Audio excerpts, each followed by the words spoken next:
We are Blackboard. We are Wisconsin.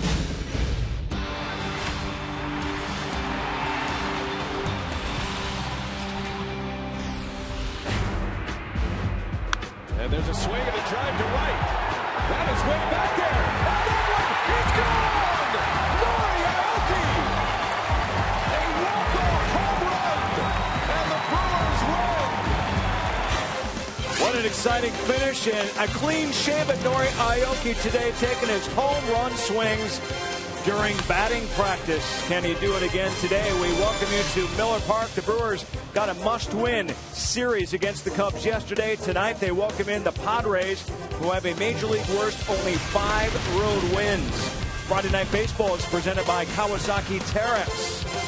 What a beautiful night for baseball. An excellent pitching matchup as Edison Volquez meets Sean Markham. They both met May 1st in San Diego, and neither gave up a run. Hi, everybody. Craig and Jerry back on board with you here on Fox Sports Wisconsin. Game 1, looking forward to it. And Nori Aoki making all the highlight reels, I think, globally yesterday after his 2 home runs, becoming the Brewer hero. He is hitting his stride with this team right now. You know, we talk so much about that top of that lineup. You need to get guys on base. And that's exactly what Nori has done. He's patient at the plate, takes a lot of pitches, hits the ball all over the ballpark. And yesterday, boy, he gave us a thrill with the 2 big home runs. And they were both to the same spot. He thought, well, if I do it once, I can do it twice. So Aoki with the 2 big home runs. And look what he's done over his last 22 games. This guy has earned his way into the starting lineup each day. Well, get on your mark. Sean Markham has quietly gone about his business, but his numbers have been so good. BA and Rock tell us why he can no longer fly under the radar.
All your home improvement needs at Menards. By Miller Lite, because when friends come together, it's not just a good time, it's Miller time. By Toyota. When you choose Toyota, you get a lot for less. Toyota. And by AT&T, the nation's largest 4G network. AT&T. Rethink possible. Just about ready for the game's first pitch tonight, and it's Sean Markham on the mound. It is 3 starts against the Padres throughout his career. He's been very good, has 2 wins in those 3 starts. He pitched very well against them last time out. Aramis Ramirez back in the starting lineup. He's been out with a quad injury. He's missed the last 4. He's back in his customary cleanup spot tonight, and he'll match up against an old foe, Edinson Volquez. His numbers don't look so pretty against the Brewers' career, but he pitched a gem his last time against Milwaukee and San Diego. And the Padres not scoring many runs. Their run support is down for Volquez and everybody else.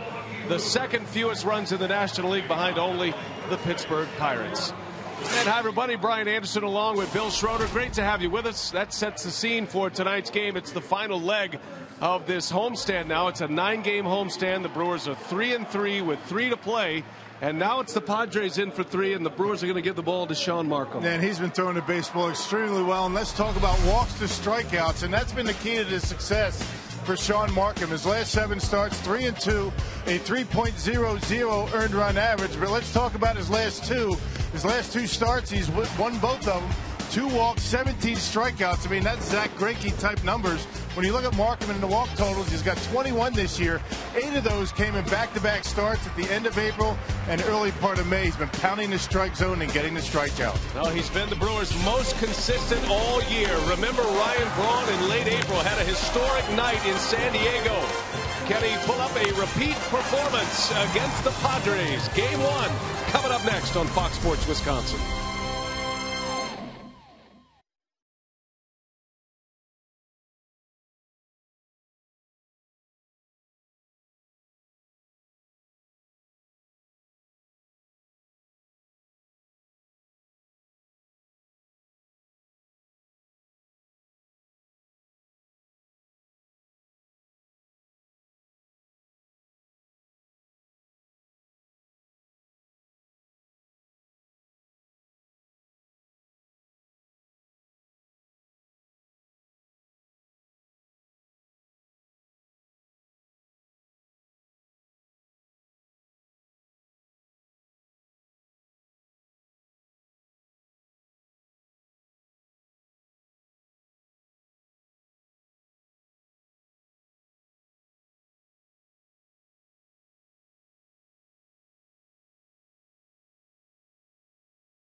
And there is Ryan Braun leading his Brewers onto the field. Look what he's done against the Padres in his last 15. A .396 hitter.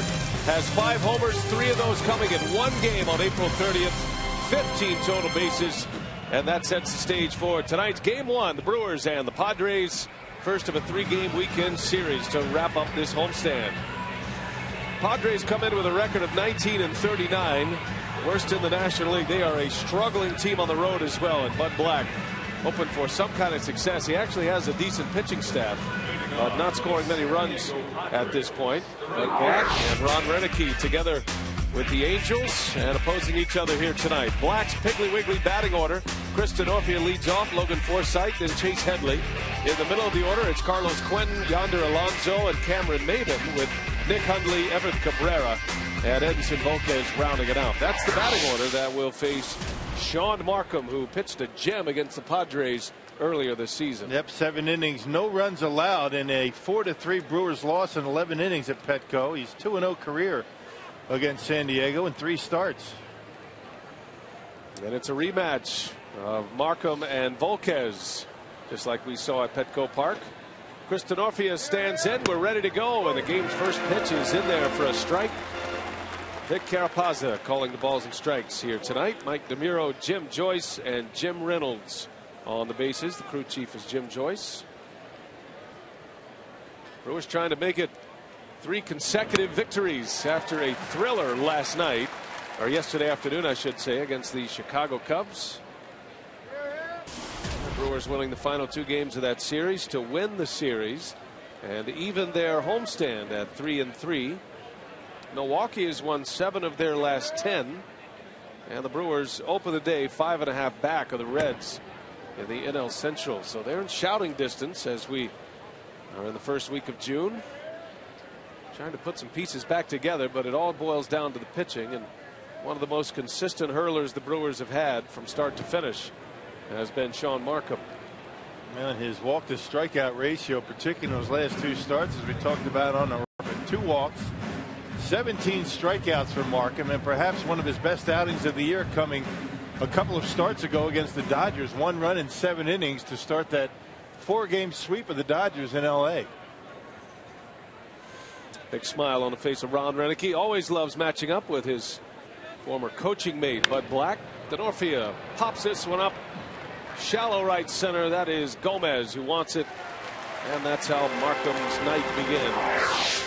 Well, you've seen Gomez flanking him in the outfield. Ryan Braun and Nori Aoki. Around the horn, it's Aramis Ramirez returning for the first time since Saturday.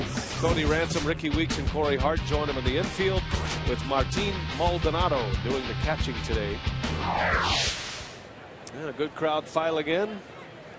Parking lots were packed, full of tailgaters today as we hit the weekend here in Milwaukee. And school is out all across the state, and a lot of kids here at the ballpark tonight. Great to see them. Now you can start staying up late with us, right? Yeah, right. Big day for the kids, not so much for the parents.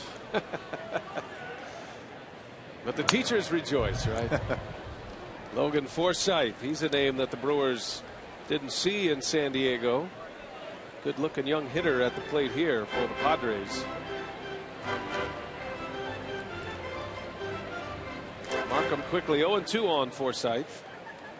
Playing in just his 6th game, had a foot surgery at the end of spring training, and just getting back at the big league level. He is 6 for 12 at the plate. Padres love this young hitter, and we're anxious to see what he does with the bat.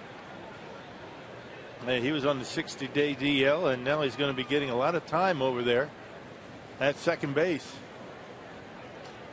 1 ball, 2 strikes. And a strike called inside corner. Forsythe is rung up. Yep, right at the top of the strike zone on the inside corner. Looked like a change up by Sean Markham. Not exactly where he wanted it, but it worked out pretty well. That's the thing that Markham has been doing so well in his last 6 starts. Hardly any walks, a lot of strikeouts, and getting ahead in the count with something other than a fastball in most cases. Sean Markham, the king of the wrinkle. Everything he throws has a wrinkle in it. Fastball moves, changeup, curveball, slider. Swing and a miss by Chase Headley. By the way, in today's game, we are participating in the Home Run Challenge. Every home run in this game raises $11,000 for prostate cancer research. You can make a pledge by calling 1-800-798-CURE.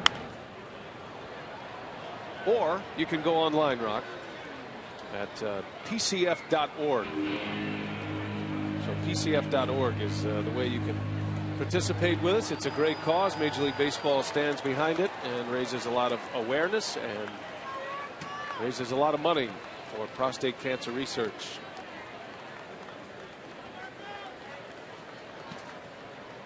No balls, 2 strikes on Headley.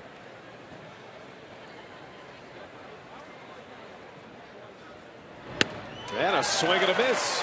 Good start for Sean Markham. 12 pitches, 9 strikes, and a 3 up, 3 down first inning.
Great to have you with us tonight on Fox Sports Wisconsin.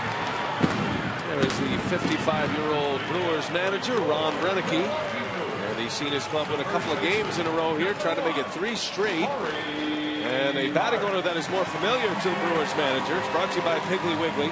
Corey Hart leads off. Nori Aoki bats second with Braun in the 3-hole. Ramirez is back tonight. Ramirez, Weeks, and Ransom in the middle with Gomez, Maldonado, and Markham rounding it out. And it is Edson Volquez, former Cincinnati Red, now pitching for the Padres, getting very little run support, but still one of those guys, Rock, that could show up any day and has that great stuff. He's a lot like what we saw in Matt Garza yesterday. Having a great changeup. That's his money pitch. And you're right, he's been throwing the baseball very well, but he's only got a 2-5 record. 60 punch outs in 71 innings of work for Volquez. Well, how about that? His first bolt of the game, a 95-mile-an-hour fastball to get it started. He has a wicked slider, does Volquez, and that's his money pitch. But it is that pitch and the fact that he threw it so often and threw it so hard that ultimately put him in the surgeon's room. He had Tommy John ligament replacement surgery. And now it's more of a curveball than a slider. That one's hit well to right. Corey Hart on the barrel of the bat. And it's gone. What a way to start it tonight. Corey Hart with his 9th career leadoff home run, his 2nd this year. And the Brewers lead it 1-0.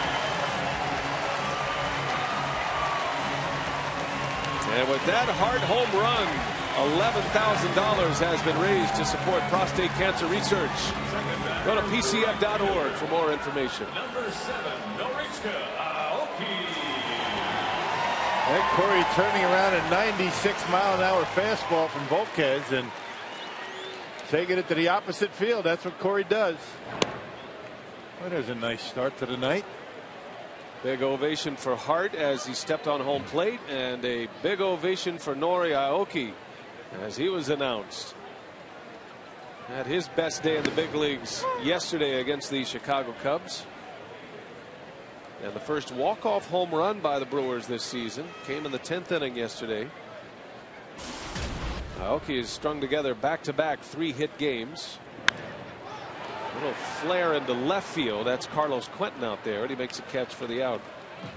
One away. First out for Volquez after the Hart homer. Got to update the Powerball home run count for Corey Hart. Belts his 12th of the year. Second on the ball club behind Ryan Braun, who has 14. Carlos Beltran still leads the league in the National League with 16 home runs. So Hart is closing in on him. Yep, the Brewers currently third in the National League in home runs, right behind the Colorado Rockies and the St. Louis Cardinals. Here is Ryan Braun with one away and takes a strike from Volquez. Ryan Braun's good buddy Aaron Rodgers, the MVP, was here this afternoon. He's taken in a ball game here at Miller Park. Always great to see the Green Bay Packer quarterback.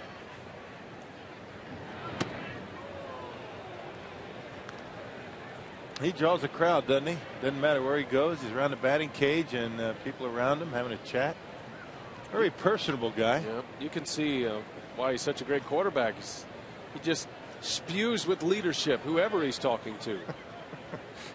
He's always fun to chat with, and certainly Ryan Braun enjoys having him at the ballpark. Those two are very close, good buddies. And even around the batting cage, he's in a huddle. That's right.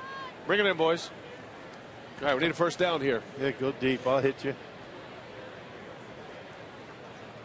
Yeah, very fortunate here in the state of Wisconsin to have two athletes of that caliber. Slow roller, going to be a tough play. Coming in Forsythe, the throw. He's in time, but it pulled Alonso off the bag, and Braun is safe. Maybe a good throw gets him. Braun put a lot of pressure on the second baseman Forsythe. Outfield is Quentin Maben and Denorfia tonight. San Diego has Headley, Cabrera, Forsythe, and Alonso around the horn. And Nick Hundley does the catching. That is the Menards Padres defense. Yep, and that will be a base hit. Now you got to figure the effort that it takes to make a perfect throw. You can see Alonso off the bag, but because it was a slow chopper and Forsythe had to come in hard, the official scored electing to give Brawny a hit. I agree with that. Not that it matters, but that's a base hit. By the way, there was an infield hit awarded to Braun from yesterday's game. That was a scoring change after the game, originally ruled as an error. If you're trying to reconcile your scorebook from last night, Braun was 1 for 4 in last night's game. Welcome back, Aramis Ramirez. He's missed 4. Was injured on Saturday against the Pirates. Did make a cameo last night, did Ramirez. Was intentionally walked in a pinch hit appearance. But he's been out with a quad injury.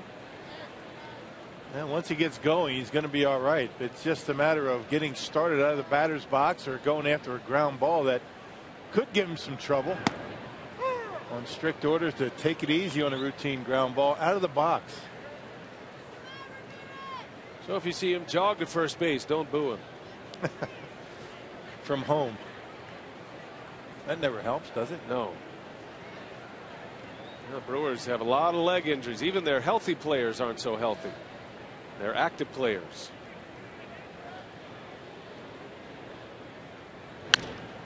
Back to Volquez. He goes to second for 1. And an easy double play.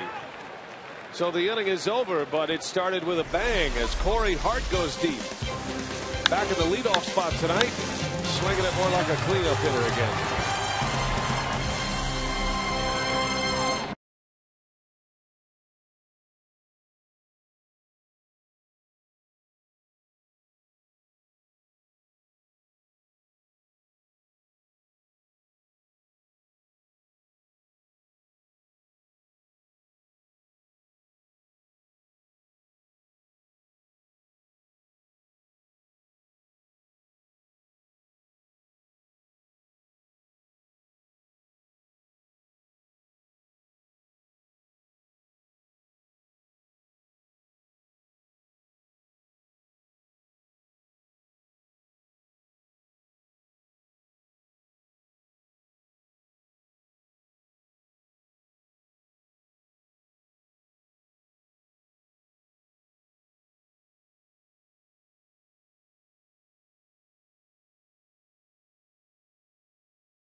Managers coming from the coaching staff of Angels skipper Mike Scioscia, Joe Madden, who has won a pennant with the Rays, Bud Black in the visitors' dugout tonight with the Padres, and of course Ron Roenicke managing the Brewers.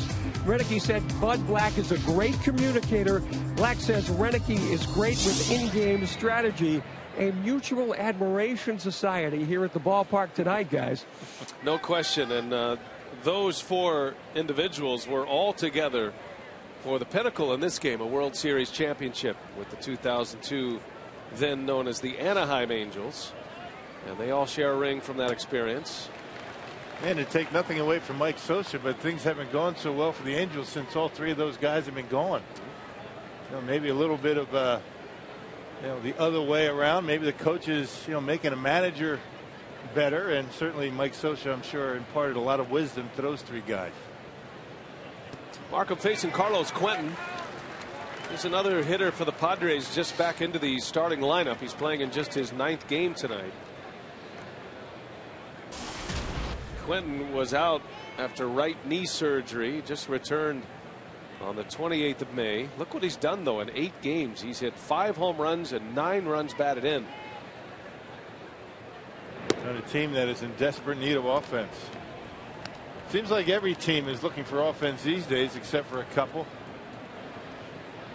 It's amazing that there are still, at this late date, 10 teams in the National League with team earned run averages under 4. That is incredible at this point. And the Nationals have it under 3 as a team. Popped him up behind home plate. Maldonado right down the net makes a catch for the out. And 1 away for Markham. Well, let's reintroduce you to the San Diego Padres. Only 5 road wins this year. They are 5-19 away from Petco Park. They're coming off a series loss against the Giants, dropping 2 out of 3. They've scored the 2nd fewest runs to only the Pirates in the National League. Carlos Quentin's been a nice surprise for them. They're starting to swing the bat a little bit better lately with the addition of Logan Forsythe and Carlos Quentin. But overall, this is a ball club that doesn't want to hear any noise from the Brewers about injuries.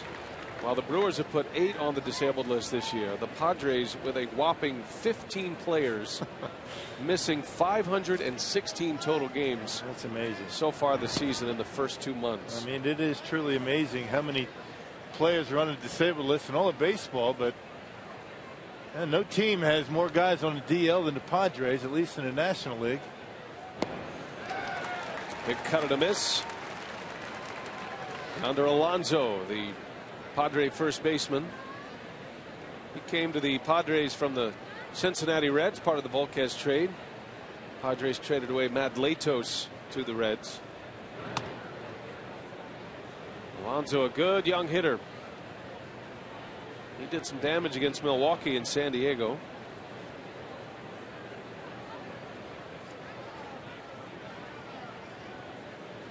Markham has thrown a lot of strikes early tonight. 2-2 the count. And a good block by Maldonado. 3 balls, 2 strikes. Man, for a guy that doesn't throw all that hard, it's all about the strikeouts for Markham, particularly in his last 2 starts, 17 of them. That's because he gets ahead in the count and has hitters chase his pitch. Breaking balls, changeups down and out of the strike zone. They won't chase that pitch if they're ahead in the count, the hitters. 2-0, 3-1. Looking for his 3rd career win against the Padres in his 4th start. Full count to Alonso. He breaks his bat. And the count stays 3-2. Alonso will need a new piece of lumber. Meets him up inside on an 86-mile-per-hour fastball. That's what all those off-speed pitches will do for you. Up and in, well located.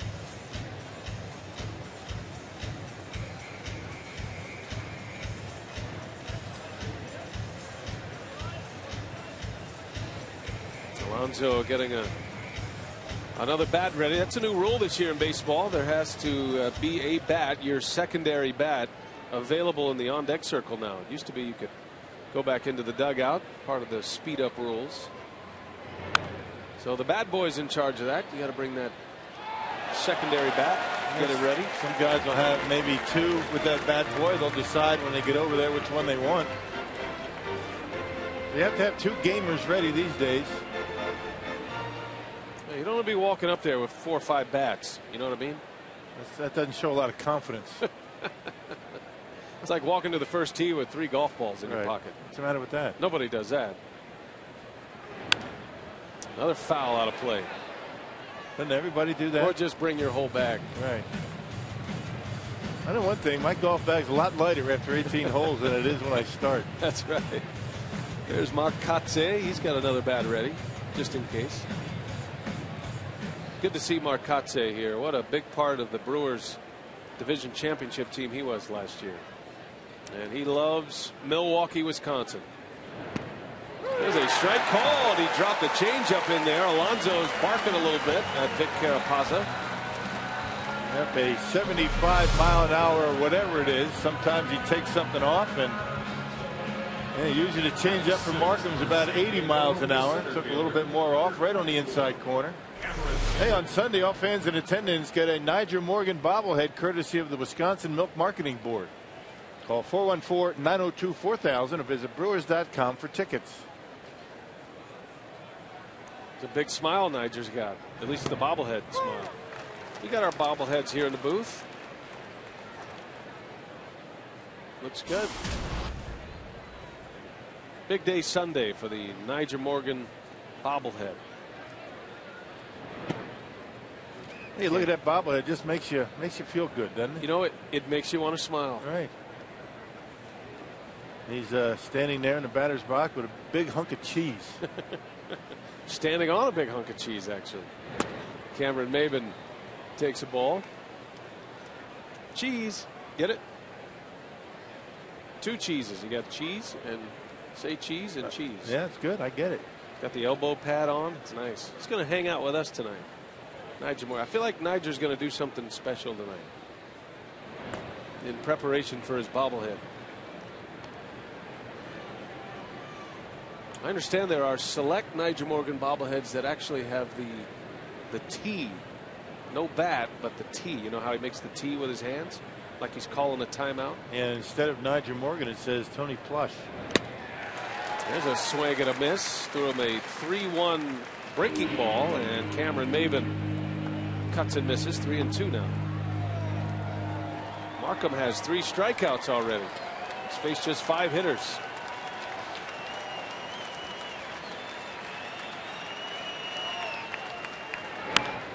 Liner to left. Braun coming in. He's got it. Maben hit that one too hard. Right at Braun. 6 up, 6 down to start it for Markham.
We welcome you back. Friday Night Baseball on Fox Sports Wisconsin, presented by Kawasaki Terex. Beautiful night for the grand old game tonight. The roof is open, the panels are open. Ball looks like it's jumping a little bit. Brewers with 2 hits in the first against Volquez. But he got a double play ball to wipe out the infield hit by Braun. Hart hit a homer to start it. And here is Ricky Weeks batting 5th tonight. Ron Renicky saying he's playing a hunch with Ricky Weeks. His batting practice has started to turn around a little bit, starting to do some of the things he showed last year. And I think what Renicky's talking about, you'll have to decipher for us, Rock, but he says his bat's in the strike zone a lot longer now. And that's what we've been talking about with Ricky all year. In and out very quickly. He's leveled out his swing. He's always been a very handsy hitter. Uses those strong wrists very well. Gets under that one to right, and it's DeNorfia to make the catch. And 1 away in the 2nd inning. Say, don't miss the biggest event of the summer this July. Baseball's greatest stars battle for home field advantage in the Fall Classic. The road to the World Series begins with the 2012 MLB All-Star Game Tuesday, July 10th. That'll be at 6:30 p.m. Central, and it's only on Fox. Joe Buck and Tim McCarver back on the call for the All-Star Game. And we'll see how many Brewers end up there. They have a few candidates. Cody Ransom with 1 away.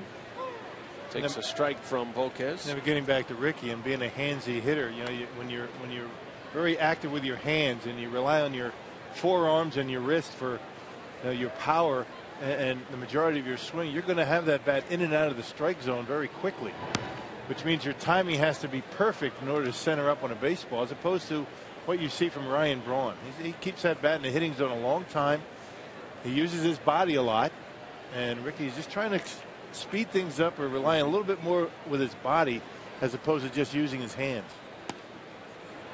As Ransom unable to check his swing, count goes to 1 and 2. And I think, you know, Renicky doesn't have a crystal ball, but he knows how important Weeks is to the overall picture offensively for the Brewers. They need that big bat. I mean, if Ricky can get going and you have Hart and Weeks and Ramirez and Braun, you've got a pretty good lineup. You've got major weapons in that batting order. And yes, the Brewers have sustained a lot of injuries, but those players are in the lineup and they can do damage offensively.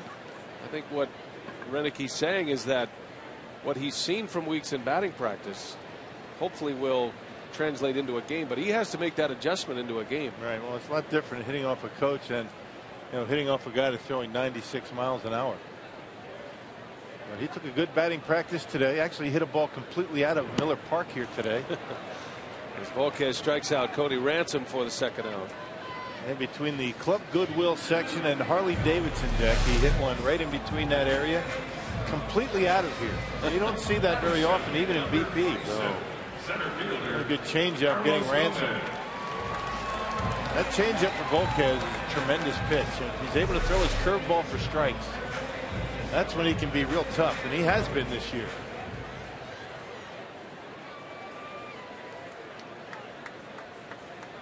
Well, he has always had a great changeup, and using that a lot more post-surgery than it is the slider. That slider tough on the elbow. And a lot of times when you have surgery like that on your elbow, you don't throw as many of those pitches that make it tough on it, like the splitter, the slider. Curveball a lot easier on the elbow than a slider, and a changeup, you know, no problem whatsoever. Carlos Gomez breaks his bat, bouncing ball to short. Cabrera has got a great arm, and he makes a play in a 1-2-3 inning for Edinson Volquez. When we come back, we will visit with the top 2 picks in the recent draft. They'll be in the booth with us when we continue.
hard home run as we head to the third inning, and we are pleased to be joined in the booth by the Brewers' overall #1 pick this year, Clint Coulter. Great to have you with us, man. Hey, great to be here. This is an amazing sight right here. Right out of high school, you've already signed, and you're in a suit and you're in a Brewers hat, man. It's got to be a great day for you. Oh, yeah, absolutely. I don't think I could get better than a uniform.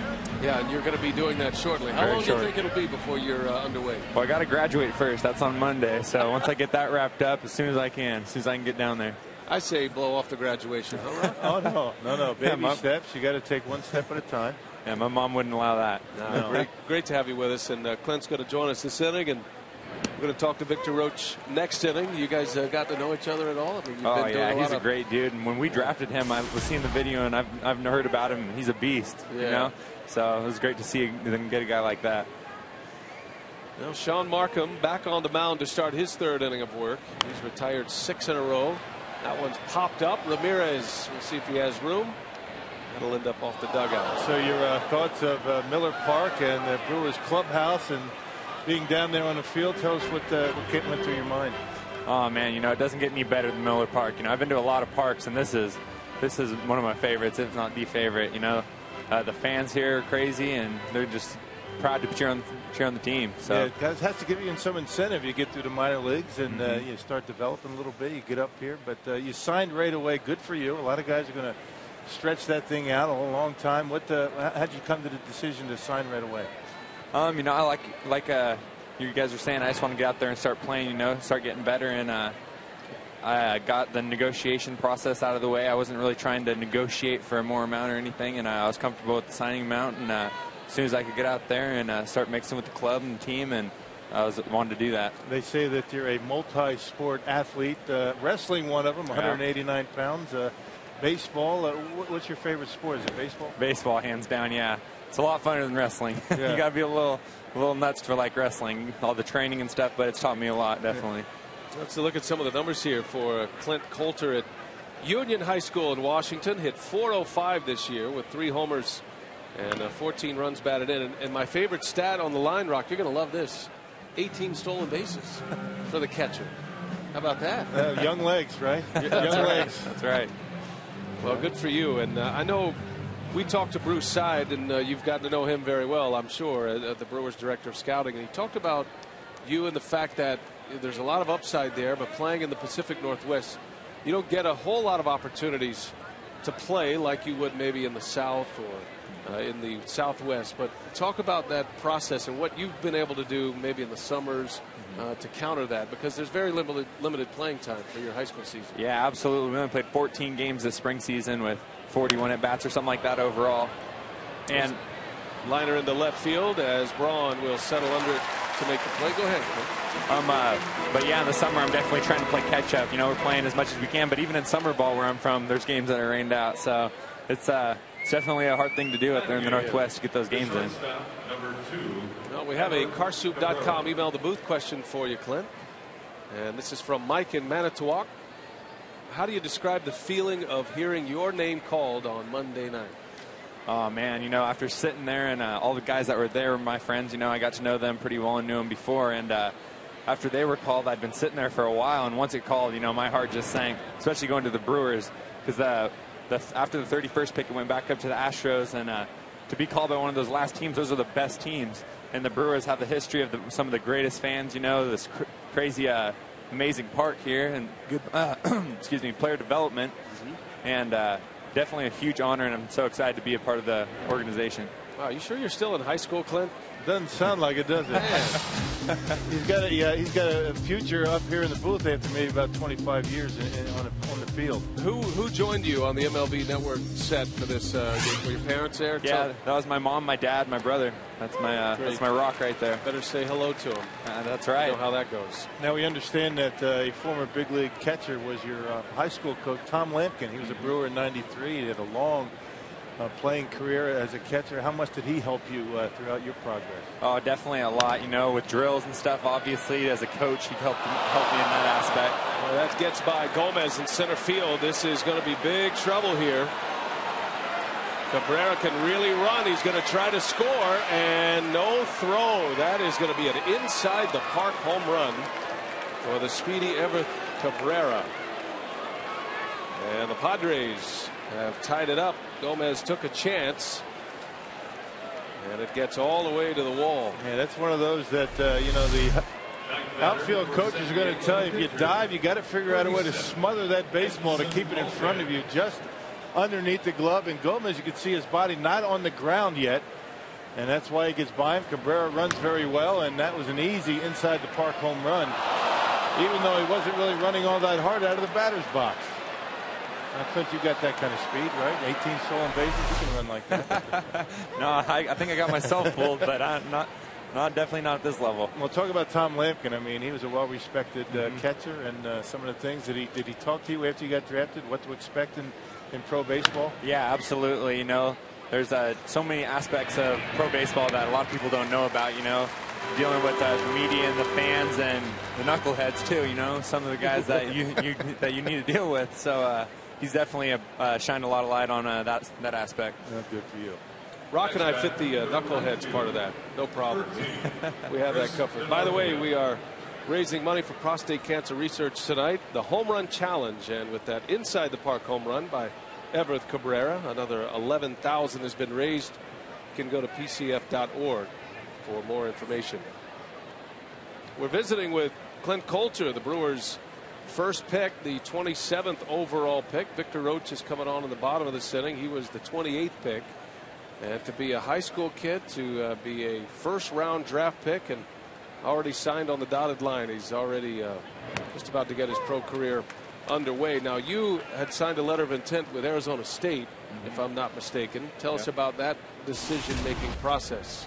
Well, being in the Northwest, like I said, we only played 14 games, so I had to get out of the rain. I had to be out of the rain. So I thought Arizona State would be a great fit for me because I could definitely get my reps in. You know, the tradition there and the coaches are awesome, and their team's got a lot of history. So especially of making big leaguers, and that's my ultimate goal. So going there was a no-brainer for me. Well, you won't see any rain in Arizona. Not very often. That's no. for sure. If it's going to be there, I'm going to bring it there. There's a swing and a miss, 1-2 on Denorfia. You know, it's interesting, your wrestling background is one of the things that Bruce Seid talked about. He loved the fact that you were a wrestler and a skilled wrestler. That's such a great sport, certainly big here in the Midwest. And how has wrestling kind of translated maybe into your baseball, especially your catching performance? Well, you know, definitely deal with flexibility, definitely flexible back there, but I'd say more so it just taught me control my emotions, don't let my emotions control me, you know. After performing on giant stages and in front of tons of people, there's no greater competition between you and another guy going out there and just battling.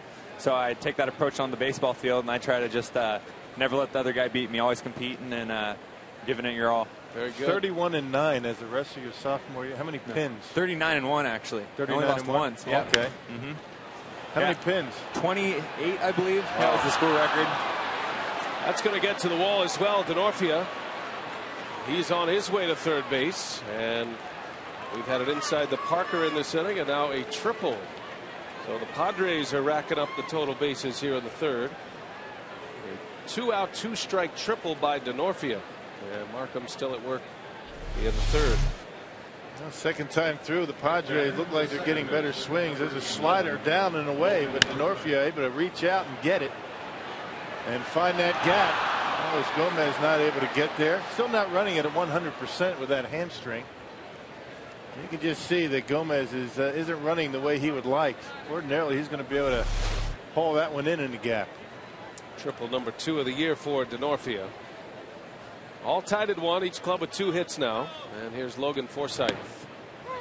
So 39-1 as a wrestler. And you gave it up to focus on baseball, right? Yep, after 12 years. It was a tough decision. I was a team captain on the team, and really respect all my fellow wrestlers and coaches, but I definitely don't regret doing it.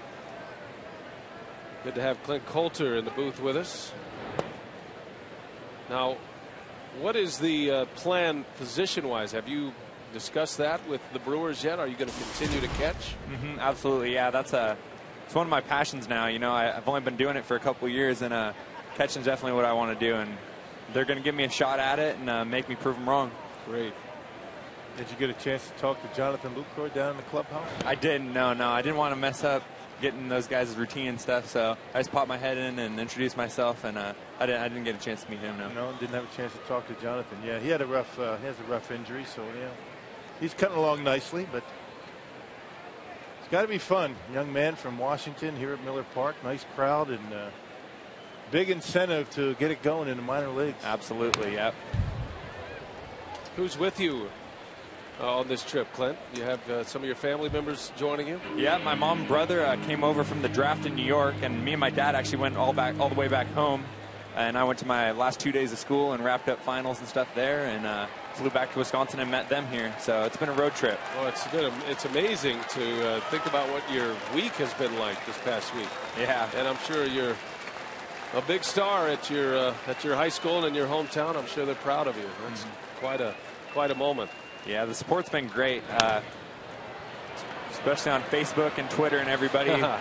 been a lot of support. Social media, great. Well, hey, Clint, here, have a Nigel Morgan bobblehead on your way out. Met him in the clubhouse. Maybe we'll have a Clint Coulter bobblehead one of these days. That'd be great. Yeah, great to see you and meet you.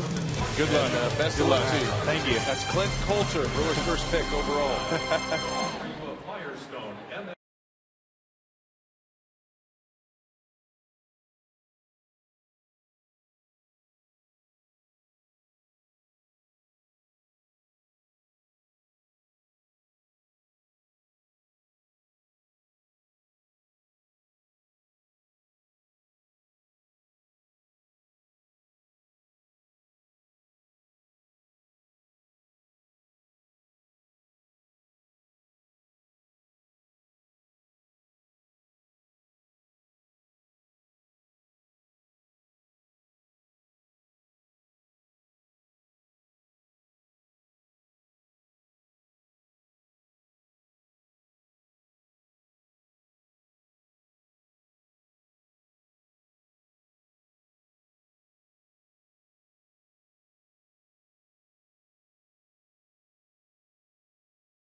Mark Concannon, and now joining us, we're not playing This Is Your Life, we're playing This Is Your Draft, because we have Victor Roach here, Brewers' second pick. He was one pick behind Clint Coulter, and it's great to have you with us. Welcome to Milwaukee. Thank you. Thanks for having me. I'm going to ask you some of the same questions I asked Clint, but I'm anxious to hear your first impression of Milwaukee, Wisconsin, and Miller Park.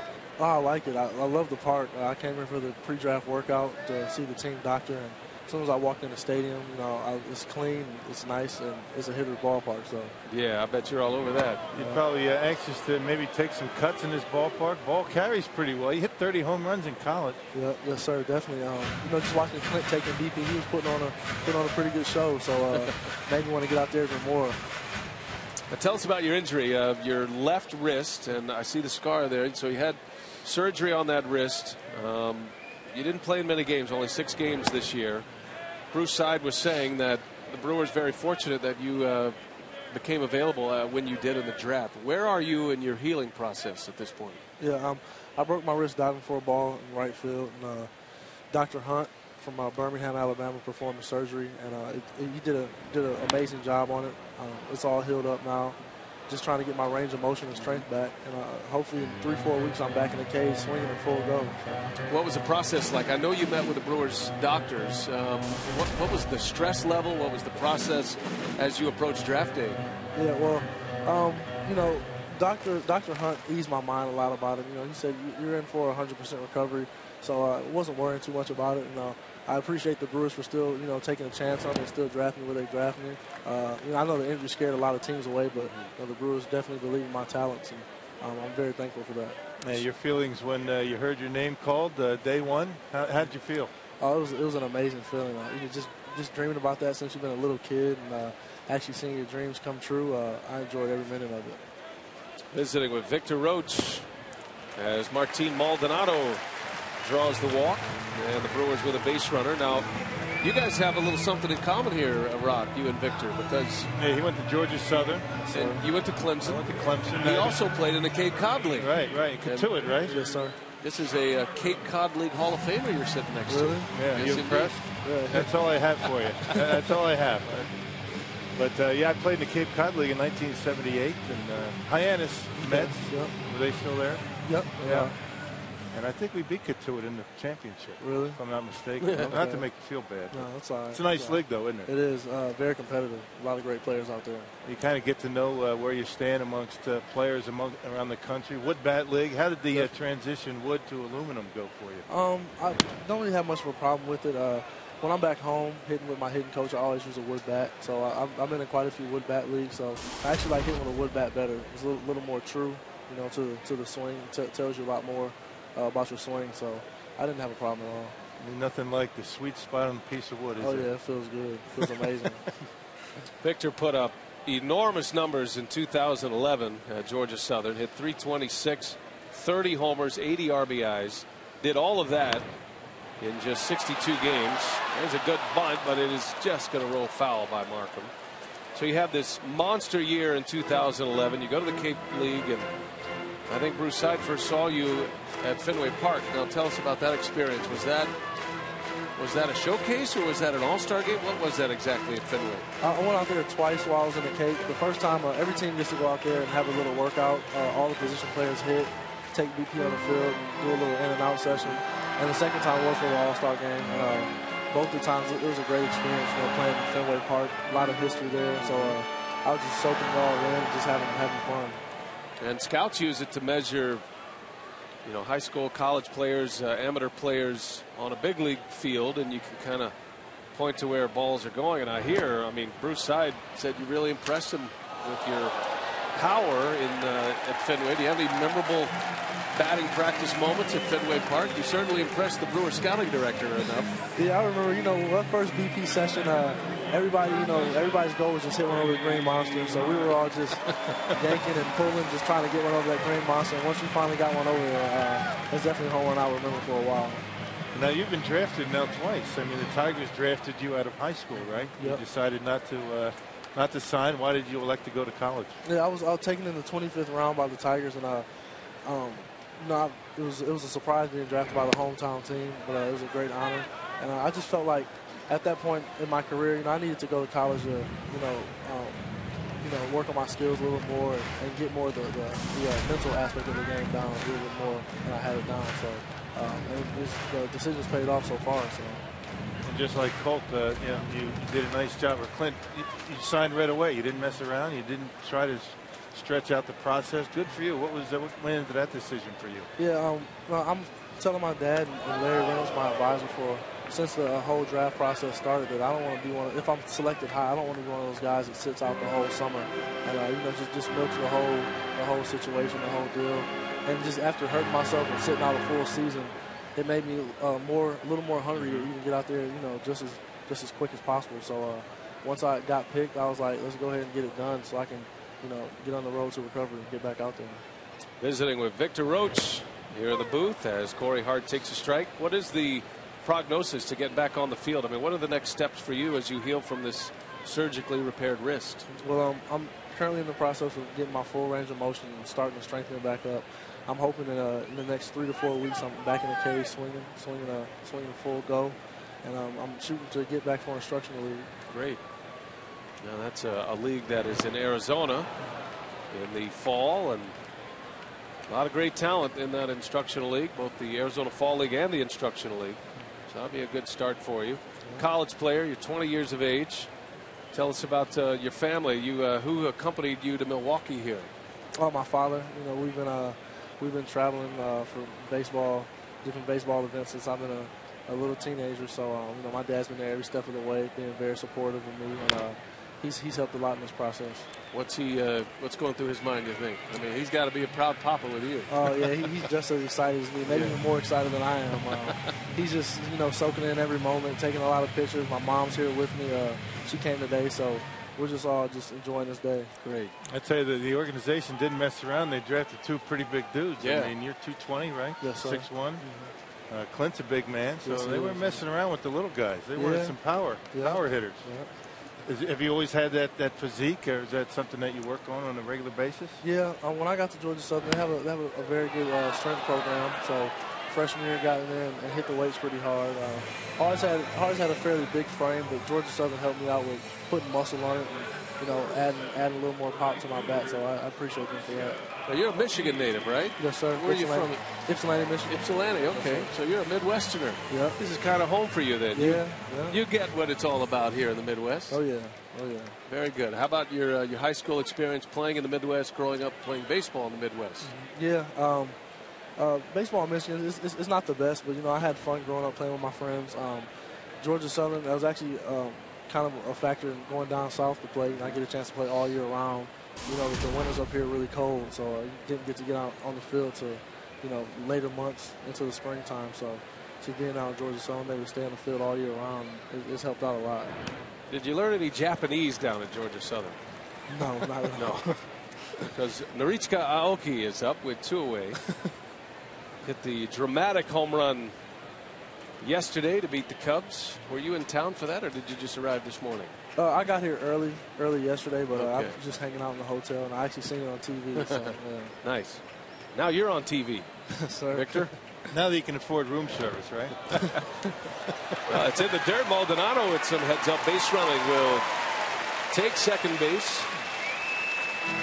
That'll be a wild pitch on Edinson Volquez, and the Brewers with a base hit can take the lead here. Has the organization told you we're going to start out at when you get going? Right now, they're still deciding whether they're going to let me go back home and finish my rehab, or if they're going to send me straight to Arizona to finish my rehab. So I'm just kind of waiting to hear something. You know, whatever they want me to do, I'm 100% full go and ready to get this thing going. You just want to play. You're tired of rehabbing, right? Yeah, I'm ready to get out there as soon as possible.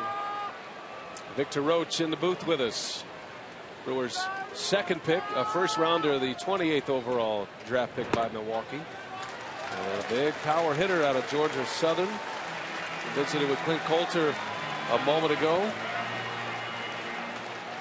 And it's great to have you with us, Victor, as you look out at this major league field. I mean, what kind of visions come to mind? Who's a guy you pattern your game after? Somebody we might recognize, a big league player.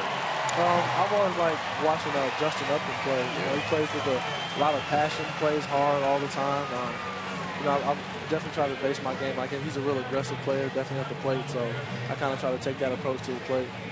And there's not much that Justin Upton cannot do. He's That's a great true. fielder. He can throw, hit for power, run. Great athlete. Great athlete.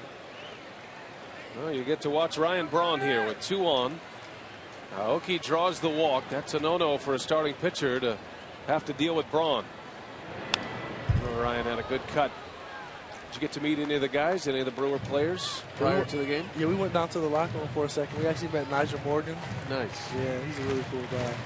Well, we have a Nigel Morgan bobblehead for you. Okay, thank you. Anyway, you can hold that. He's got a nice smile. Could be you one day. Notice he's standing on cheese. Yeah. 2 on with 2 away. And Braun lays off the breaking ball. Big spot for Ryan Braun. The Padres managed to tie it up while Clint Coulter was in the booth. Now they're trying to regain the lead with Victor Roach here. Braun had an infield hit in the first. Aramis Ramirez would be next.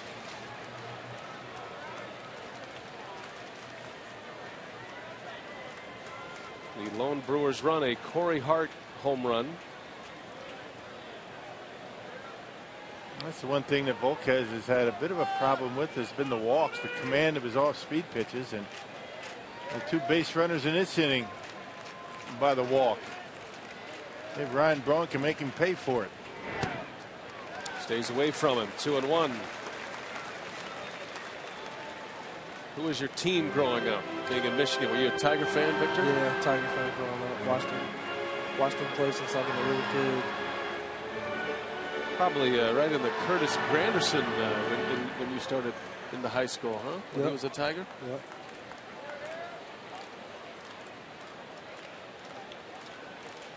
Well, you're in good company because your new general manager, Doug Melvin, grew up a Tiger fan as well. So you can talk Tiger with him. 2 balls and a strike on Braun. And he whips that one, caught by the second baseman Forsythe. Hit a rocket. But the Brewers strand a pair. Victor Roach, great to see you. Great to meet you. Welcome to the Brewer family. Good luck. Thank you. Good luck to your Good career. luck. Hope to see you back real soon. Good luck with your wrist. Thank you.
It didn't take long for the Brewers to get going. Corey Hart, a leadoff home run.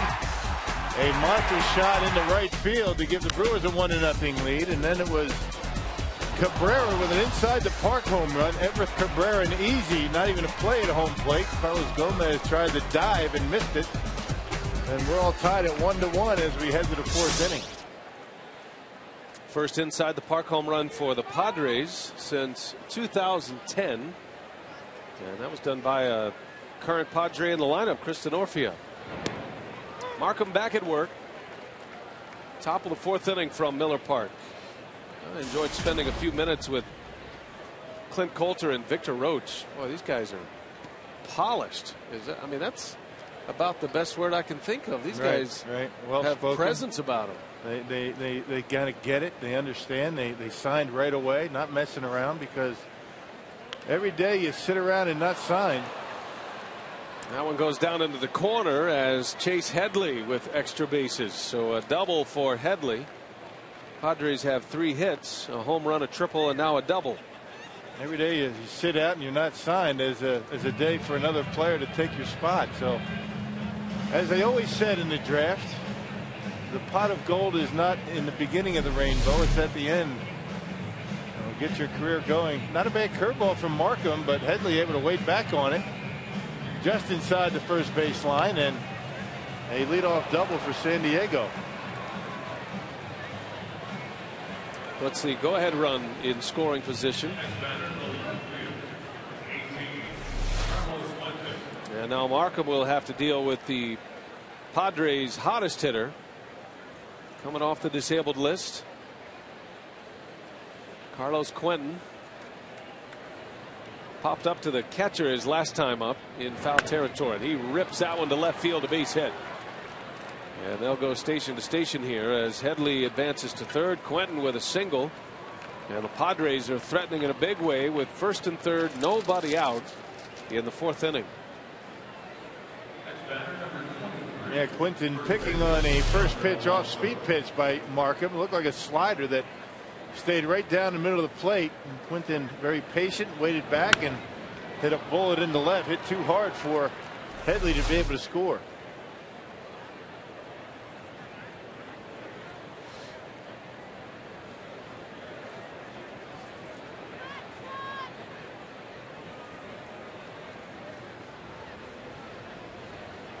Yonder Alonso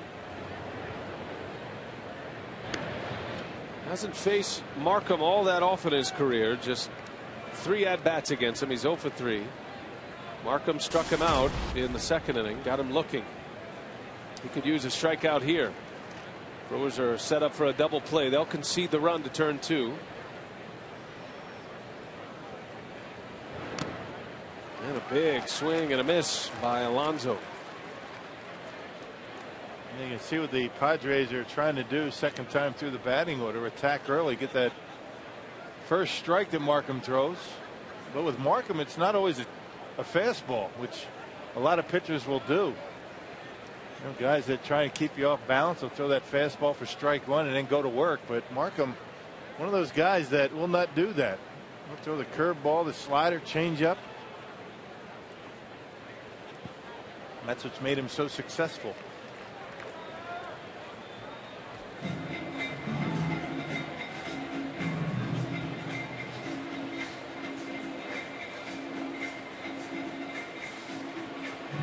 Now the Padres coming off a series loss against the Giants. They wrapped up that series yesterday. Won the first one of that series, but then lost the last 2. And then made the long trip over here to the Midwest from San Francisco. Padres had a stretch where they lost 9 out of 10. Lost 6 in a row at one point at the end of May. Another good cut by Alonso, but he's down in the count 1-2, and he's frustrated he missed that one. Hey, Markham gave him the fastball 86 miles an hour out over the plate, and those are the pitches off of Markham that you have to take advantage of. Bit of a mistake, but he got away with it.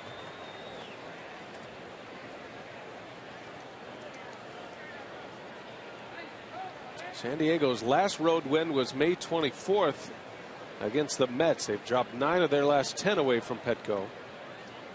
And the Brewers are hoping to keep that run alive here.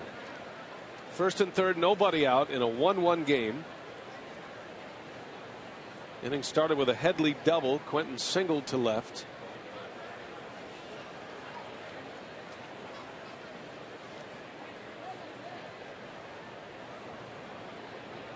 And now Maldonado on his way to the mound. They want to get the sign straight.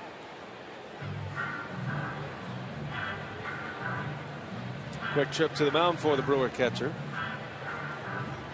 I mean, it's conceivable you could shake off 5 or 6 times with Sean Markham. You might have to take your glove off with him. He's got a lot of different pitches, a lot of different speeds, and sometimes it makes it tough on the catcher to figure out what he wants to throw. A lot of times you throw the slider, and as a catcher you don't mind if he takes a little bit off from time to time. Well, we'll see what he has decided on. The 1-2 pitch down in the dirt. Alonso doesn't chase. Maldonado keeps another one in front. Maldonado gives Brewers pitchers a lot of confidence behind the plate. He blocks the ball exceptionally well.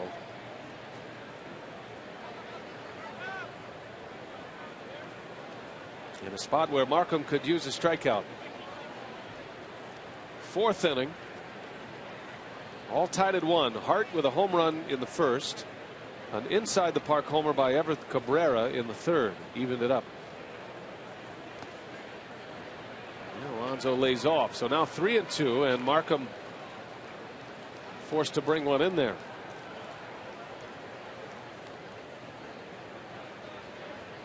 Padres starting to lay off those off-speed pitches that are down in the strike zone.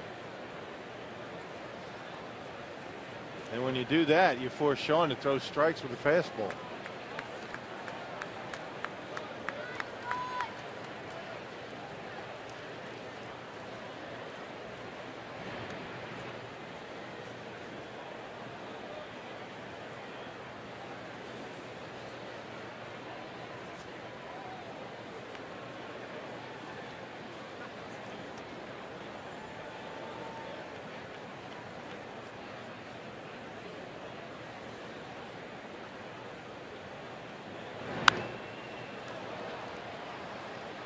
Alonso was able to foul off a few pitches in his last at bat as well. So he's seen everything that Markham has to offer. Who's going to bend here? We talked about second time through the batting order. The Padres getting better looks at the off-speed pitches, laying off pitches out of the strike zone. Something that they didn't do the first time through. Got Cameron Maben on deck. Markham in a battle here with runners at the corners, and a bouncing ball foul. Hey, log on to FoxSportsWisconsin.com and look for the Eagle River Going, Gone banner to find out how you can win a 1-week family vacation for 4 to Eagle River. Sounds like a good time. I'm all in. Are we eligible? I don't think so. Too bad. Doesn't mean you can't crash the party, though. Sneak right in. Another 3-2 and a swing and a miss. Markham finally disposes of Yonder Alonso.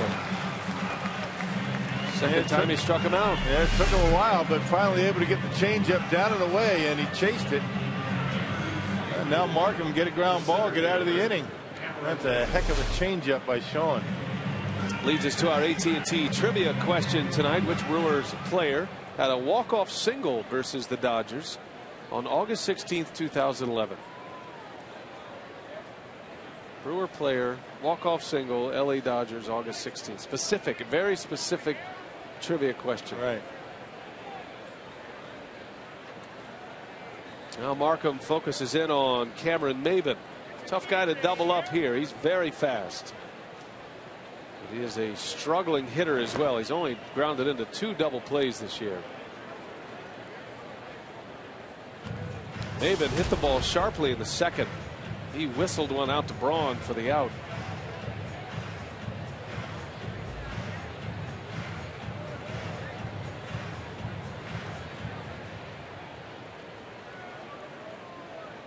Markham really slowing down the pace with men on. He puts the hitter in the think tank. All by design.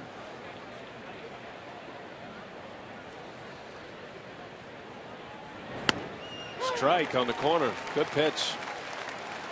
That was a fastball that had a little cut to it. And always something always moving out of the hand of Sean Markham. Last time Maben lined out the left on a fastball in. Markham needs to get something down in the strike zone. Maben runs pretty well. A tough guy to double up. That's what he needs, a ground ball right here. First and third with 1 out. And he tried it again, this time a little too far away. Maben didn't chase. He's got it in his favor now, 2-1. This situation presented itself a few times in the game yesterday the Padres had with the Giants, and they were just unable to cash in. 3 times had 2 runners on base early in an inning and couldn't deliver the runs. And with a struggling team, it starts to mount a little bit. The pressure starts to build with these hitters. Yeah, you start grinding a little bit up the plate when you have a man in scoring position and you're not able to get him in. Next guy comes up and feels like he needs to do a little bit more. Had him fooled, and he fouls it back, 2-2.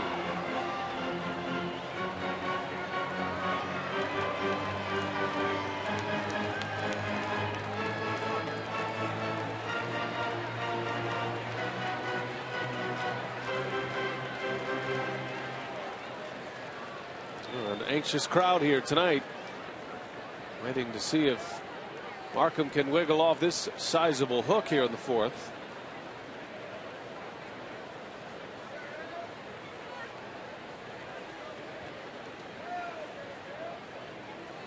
Two balls, 2 strikes. Full count. If you're wondering, Maben has 6 career at bats against Markham. That's a tough pitch to lay off of right there. That change up right down the heart of the plate. Just a little bit low. Good take.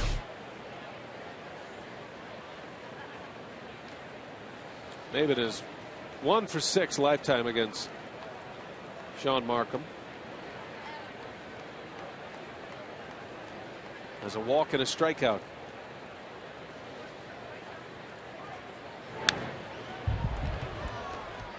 He's able to foul that one away.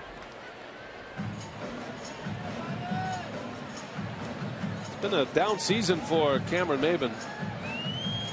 Hitting just .218 so far this year. Originally a product of the Detroit Tigers. There was a lot of discussion in the Brewers draft room. We're talking about the draft. Maben was on the board at the same time Ryan Braun, and Troy Tulowitzki was on the board back in '05. Went to the Tigers, ended up being traded to the Marlins, and then from the Marlins to the Padres. That was a great draft in '05. And Maben was thought to be one of the top tier players in that '05 draft. He's shown glimpses of it, but he's having a rough season in 2012.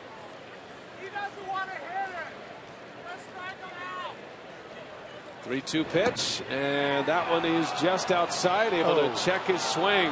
Wow. Bases loaded. Mike DeMuro down there at first base looked like he went on that. Replay never lies. And may be able to hold up on further review. Yep, good call. You got to have some strong wrists to be able to do that. Hold up when you start that bat. And may have been able to do it. So the bases loaded. Markham in the deep waters now. And Nick Hundley at the plate. Headley at third, Quentin at second. Those two reach via hit. And Maben with the walk, and Markham brings Maldonado out.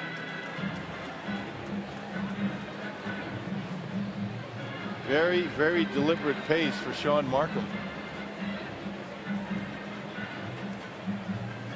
And he usually will slow down a bit with men on base, but this is a key spot in the game. You remember, the Brewers are having a tough time scoring runs just like the Padres, at least lately. So he figures that, bases loaded, 1 out.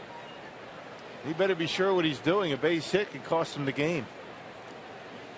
The Padre catcher Nick Hundley at the plate. He's bounced into 3 double plays this year. And Markham misses away. Padres just aren't biting on that cutter, that slider from Sean Markham, whatever he calls it. Yep, early in the count, they're sitting and looking at fastball, and they're not going to really swing at anything else. First strike anyway.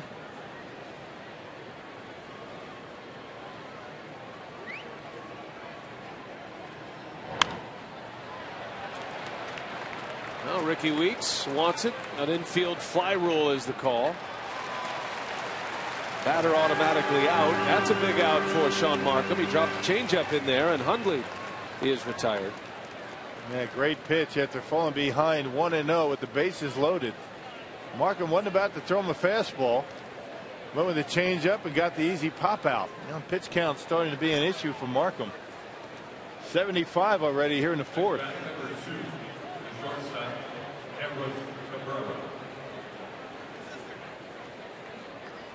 So 21 pitches for Markham. 2 outs now with the bases loaded. And Everth Cabrera, who had the inside the park home run his last time up.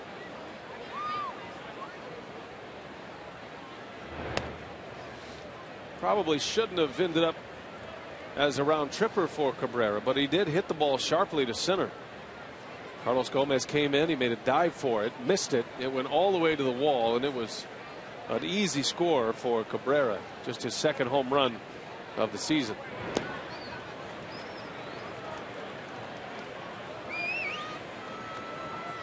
And Cabrera not biting either. 2-0 the count on the Padres' 8th place hitter. We saw a little bit of Cabrera last year at the shortstop position. Very fast. He has a great arm. Questions about his bat. He started the year in AAA this year. He ended up hitting .333 in Tucson in 34 games. So back to the big leagues he comes. Always tip your hat to a player. You know he was frustrated and disappointed. Looked like he had a big league job that was his for the taking. But Jason Bartlett has started earning the playing time at the shortstop position. Cabrera didn't sulk. He didn't pout. He went down there and produced. He's hitting around 270 right now. Not terrible. Not much of a run producer, but a tough spot, that ace spot in the batting order. Right now, Markham has to throw him a strike. And it goes to 3-1. And Markham's best fastball right there at 88.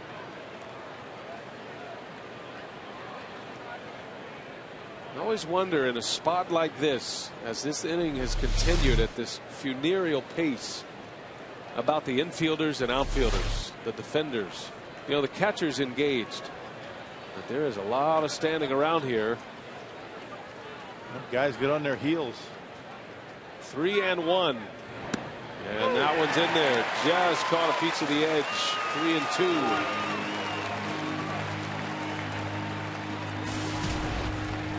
Well, the wheels are going to be in motion here. All three runners will get a head start. The fans are on their feet. Big moment early in this game.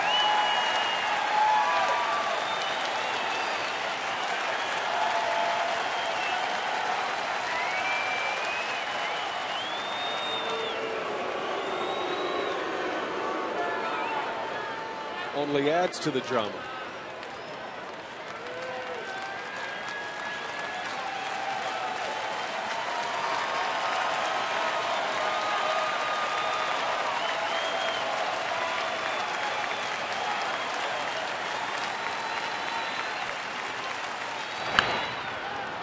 Fouls it away.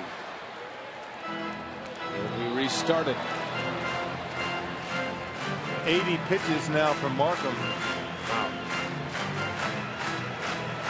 And he's given him 3 consecutive fastballs.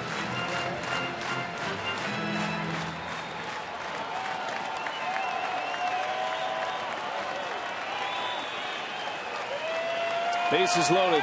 Headley, Quentin, Maben on the bags. 2 outs. And the 3-2 pitch. Runners go. Ball 4. Bases loaded, walk. Padres take the lead the easy way. 2-1 the score on the Cabrera RBI. Yeah, we talked about on our open today that in his last 2 starts, Markham had walked a combined 2 hitters. He's walked 2 in this inning. Having a tough time with his command. Now he'll face the pitcher, Edinson Volquez.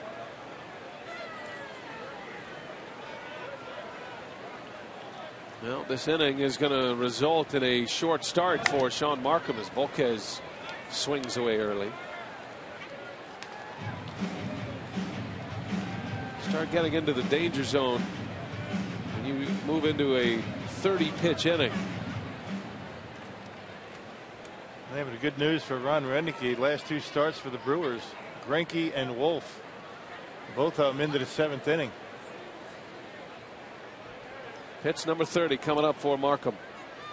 Bases loaded, 2 outs. The pitcher Volquez right off the end of the bat. Ricky Weeks scoops it up and makes the play. The inning is over. Markham bends a little. Down 2-1 as we go to the bottom of the 4th.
is presented by Piggly Wiggly, the official supermarket of Fox Sports Wisconsin. By Ho Chunk Gaming Wisconsin, your ticket to more. And by Marshfield Clinic. Don't just live, shine. 2-1 Padres, bottom 4, time for crew in the community. Last night, Field 1 at the Fields at 5 Corners, home of Cedarburg Little League, was renamed Gary Vandenberg Field in memory of the longtime director of grounds for the Brewers. Gary's wife, Laurie, and Brewer GM Doug Melvin were at the ceremony, which was the highlight of the opening day festivities for the league, an award-winning self-sufficient program with over 440 softball and baseball players. And guys, as you are well aware, Gary Vandenberg, one of the class gentlemen in this game. No question, and we miss him dearly, and it was a great loss. Not only was he great at his job and put such great work and care into his work at County Stadium and here at Miller Park, but he's a guy that just made you feel better being around him, and that's a really beautiful gesture and a beautiful thing that it's going to stand there in Cedarburg in honor of Gary Vandenberg. Yeah, what a nice man. Yeah, he was the assistant groundskeeper when Harry Gill was taking care of the field at County Stadium, so he's been around Milwaukee baseball for a very long time, and we certainly miss him every day. A great guy, did a nice job with this field. Well, Justin Scott is the man who replaced Gary Vandenberg, and he's doing a terrific job this year in his first year with the Milwaukee Brewers, carrying on the legacy. Yep, you look out on this field, and it's a lot of hard work that goes into it. The grass is green, and all the lines are perfectly cut. It can present some challenges here in Wisconsin to grow grass. There was a great story about that fact in the Journal Sentinel a couple of weeks ago. Ramos Ramirez gets jammed. That ball's falling fast, and it's down for a base hit. So Ramirez got one in on the hands. He'll have a few bumblebees in those knuckles, but it pays off with a single to start the 4th inning. Yep, they don't hurt nearly as much when you get a base hit. Well, it's been a few days for Ramirez. It's been 5 days between starts. Just trying to get his timing back and see how far down on the handle that baseball is, and he's able to fight it off. He's that strong. Able to muscle it into right field for a leadoff base hit. You can really see the vibration in that bat on our Exmo look. Here's Ricky Weeks. 2-1. The Brewers trail the Padres. So when they say on the trademark, this is what they mean. Oh. Feel it in your bones, don't you, Rob? Yeah. Talking about you know, the thumb. My thumbs hurt just watching that. For some of us, that was a sweet spot.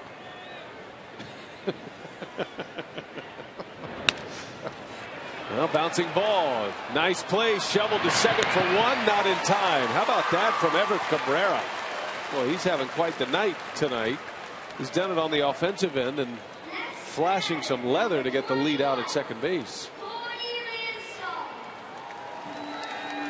Padres 6-4 on the putout. Yeah, Padres this year are down near the bottom of the National League, 3rd from last in team fielding percentage, 46 errors. With flashing leather right there, right out of the glove, like he's playing highlight, and a nice feed over to Forsythe. And that's all they could get. Well, I had to feel like the ball was in the air forever for Forsythe, knowing Ramirez is coming in on it. He made a nice turn. Weeks able to beat it out. Here's Cody Ransom now.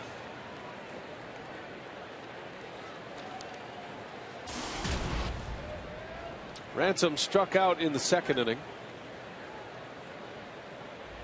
Brewers scored first tonight. A home run by Corey Hart, the first batter of the ball game offensively for Milwaukee. And that was only the 5th home run the Volquez has given up. Of course, Petco Park, a tough ballpark to hit homers, to keep the ball away from the lines, which is the reason that the Padres are dead last in home runs as a team. Hitting home runs. Tough ballpark. Padres are second to last in the league in team batting. hitting just .226 as a team. Just the 31 homers. And second to last in the league in runs scored. Pitching has been another story. They're 9th in the league in ERA. They have a team ERA under 4. Volquez was their opening day starter. They're without 2/5 of their rotation. Injuries to Corey Lukey, who has a left elbow injury, and Tim Stauffer, who has a right elbow injury. Those were 2 guys they were counting on in the rotation this year. Other notable injuries with Jeremy Hermida, Jason Bartlett, the shortstop, and Kyle Blanks. We'll put that fastball right by Ransom. It's 1-2. As a matter of fact, the Padres are starting a guy out of the bullpen tomorrow, Andrew Kashner. Just cannot find a healthy starting rotation. Jeff Suppan, remember, he came up to make a start against Milwaukee. He was sent down. And they recently acquired Jason Marquis. Suppan chose free agency, so he's no longer with the organization. That skips away from Hundley. Weeks will advance. That could be big here with 1 away. Takes the Padres out of a double play chance to end the inning. And a wild pitch advancing Ricky Weeks to second base. Yeah, changeup way in front of home plate. That's an almost impossible play for a catcher. You got to get lucky on a ball like that, bouncing way in front of home plate and into the left-hander's box. And now Ricky in scoring position.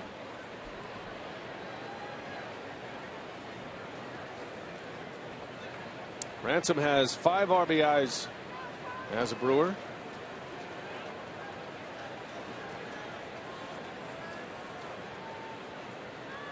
I think that's 6 RBIs. I beg your pardon.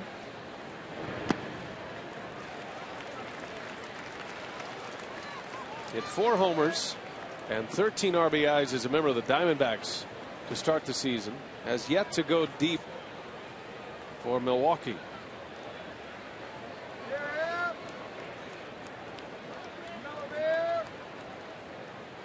Full count to Ransom. Well, he certainly has been playing some stellar defense. Made an error yesterday, but other than that, his defense has been impressive. Yeah, he saved a lot of runs, hadn't he? A base hit could tie it up. Weeks at second. Got a nice lead. And Ransom fouls it away. Volquez got one in on his hands.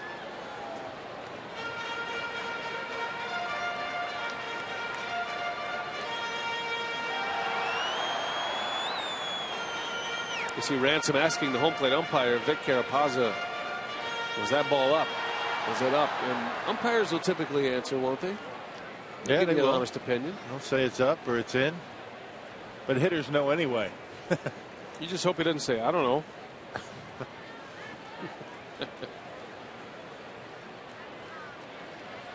We'll do it again. Another 3-2 pitch.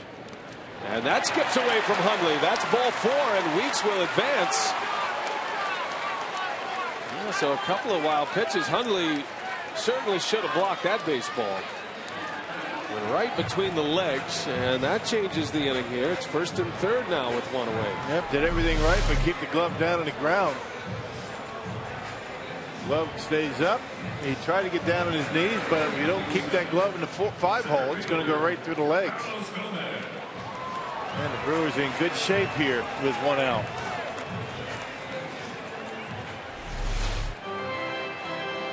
Well, we'll see if Renicky goes to one of his favorite plays. Bud Black knows it's one of his favorites as much as anyone. The squeeze bunt with runners at 1st and 3rd. Gomez is a good bunter.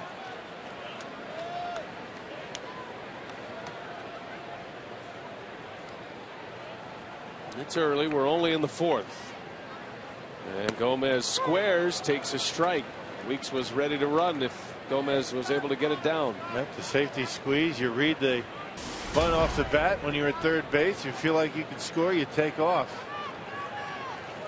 This is a play that Ron Renicky, Bud Black, Joe Madden, Mike Scioscia, this is a play they discussed for hours and hours. You saw the big secondary lead by Ricky. He was ready to go.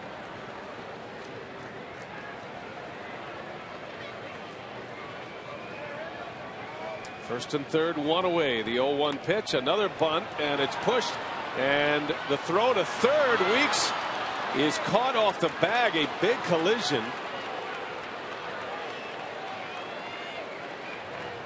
Well, Yonder Alonso came in. He made sure he got to that baseball before it went foul and was able to cut down Ricky Weeks. Yeah, that's because it was bunting a little bit too hard. If he deadened it a little bit more, talking about Gomez, he would have let it go foul, but he knew he had to play at Ricky, but that was a heck of a throw off balance over to third base. Now look at Ricky trying to body block Headley, try to knock the ball loose. Headley able to hold on, and Weeks is an out. Full contact baseball. Well, Headley hangs on. That's a big play. The second out of the inning, and now Maldonado with first and second. And he takes a strike.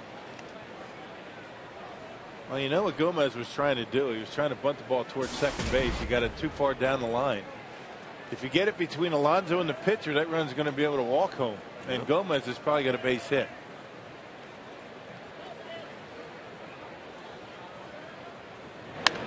And that one's deep. Maldonado. See you later.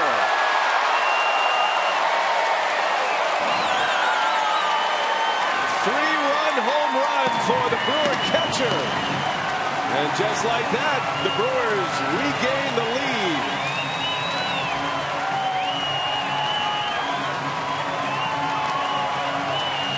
His second big league home run. And there was no doubt about that one. Yeah, he tomahawked a 95-mile-an-hour fastball, and you're right, that was a no-doubter. Right, quick hands by Maldonado. His second of the year.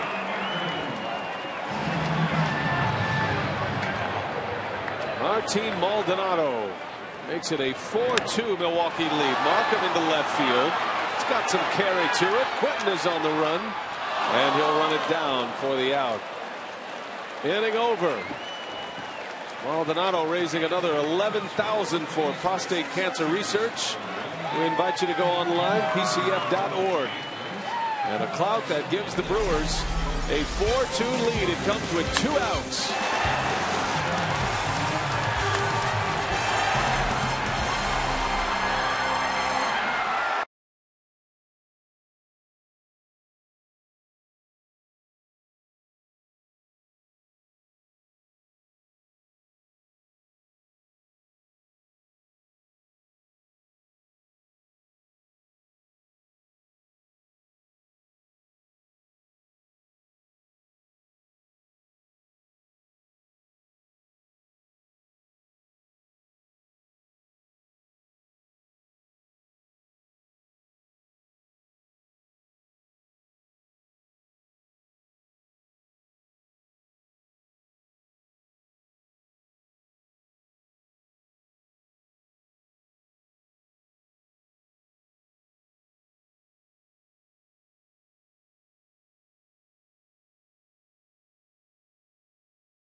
His best moments in the big league so far. He's got a lot more to come, but how about this, Rock?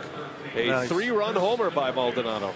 You talk about extension. Look at that belt buckle facing Volquez, and he's able to pop those hips open, getting that bat through the strike zone, and that was a no-doubter from Maldonado to left on a 95-mile-an-hour fastball.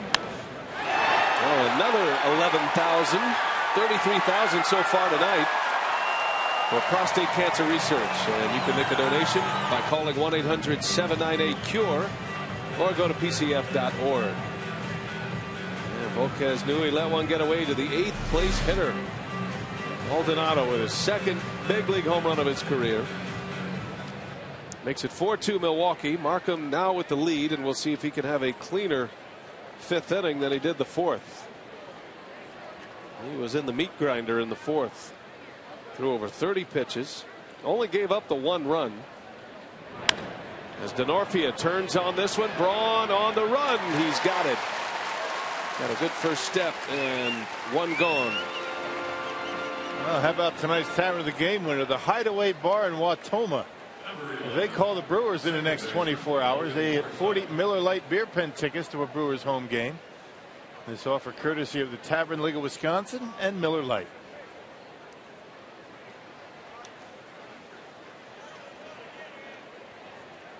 One gone as we play in the 5th. Always a lot of fun out there in the beer pen.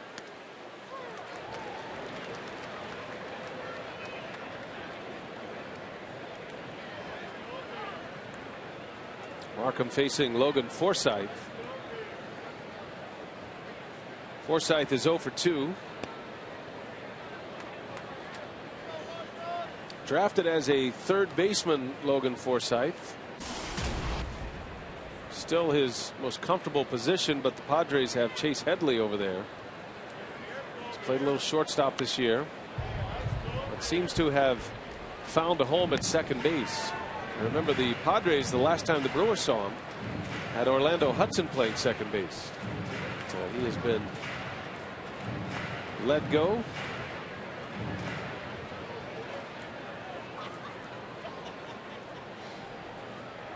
Hudson was released outright. He ended up with the Chicago White Sox. And the Padres realizing they're in a rebuilding phase and they want to get some young players out there, see what they have.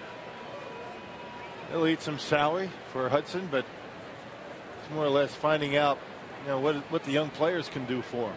Guys like Forsythe, giving him an opportunity to get some playing time. Forsythe is just 25. Had a little time in the big leagues last year. Played in 62 games for the Padres last season. And he reaches down and lines one to short for the second out of the inning. 2 outs for Markham. A couple of Adam balls for the Padres. 2 well hit balls, both outs. Number 7, Chase Headley.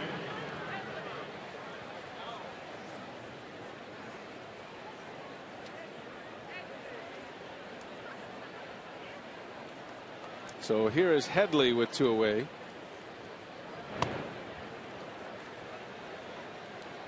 Brewers will have the top of the order coming up in the 5th inning.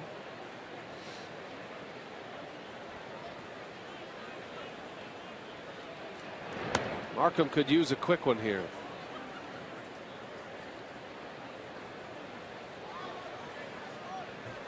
Markham at an even 90 pitches as he works in the 5th. Headley doubled to start the 4th inning, last inning.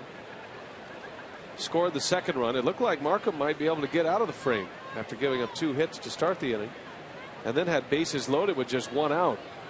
And when you look back and you only give up 1 run in that sequence, that's a small victory for Markham, and his team gave him the lead quickly right after that.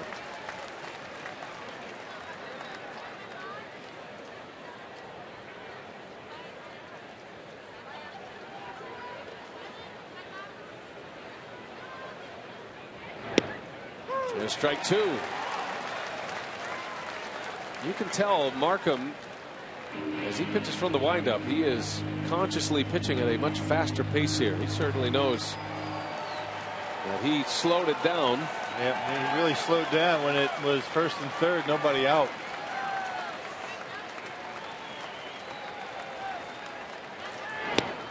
And that would miss. Headley didn't bite. 2-out walk. He took the 3-1 pitch, but that one just maybe about 2 inches lower. Tough pitch to take. Headley looked like he was satisfied with a walk on 3-1. Well, he got his walk on 3-2. Yep, just a little bit low. Yep, it was. Content with a walk. Sometimes a 3-hole hitter, you don't like to see contentment. Especially that 3-1 pitch. He got his fastball down. Lefties like it down there. Well, here's Carlos Quentin now, and he swings at the first pitch.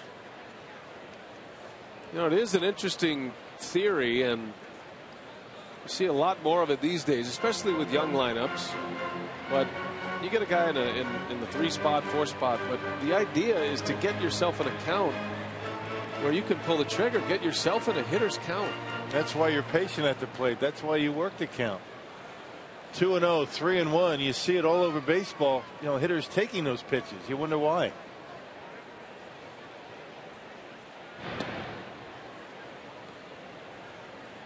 Just the way the game is. It's not just one team. I hear that from a lot of managers. Yeah. Jim Leland was talking about that the other day.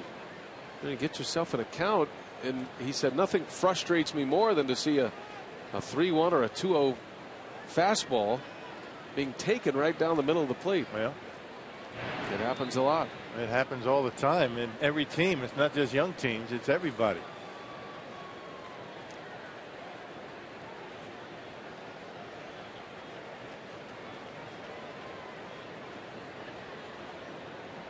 Now Quentin has come back on a fearsome roll at the plate. He has popped 5 homers in his first 8 games.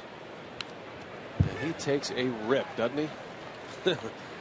I can't imagine that Carlos Quentin, if he stays healthy, would end up in a Padre uniform this year. I think there are a lot of contending teams that would love his services. That's a good pitch. In on him just a bit, enough to get it by him. You can see his reaction. Yep, I like to have that one back. He knew he missed one. But he's not going to see that one again. Quentin has hit 20 or more homers in each of the last 4 seasons. Had a 36 home run season with the White Sox in 08. 0-2 the count. Got him. Markham strikes him out. Good bounce back inning for Sean Markham. 14 pitches in the 5th inning. A 4-2 Milwaukee lead. Corey Hart ready to lead off when we continue.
Baseball tonight on Fox Sports Wisconsin. Great to have you with us.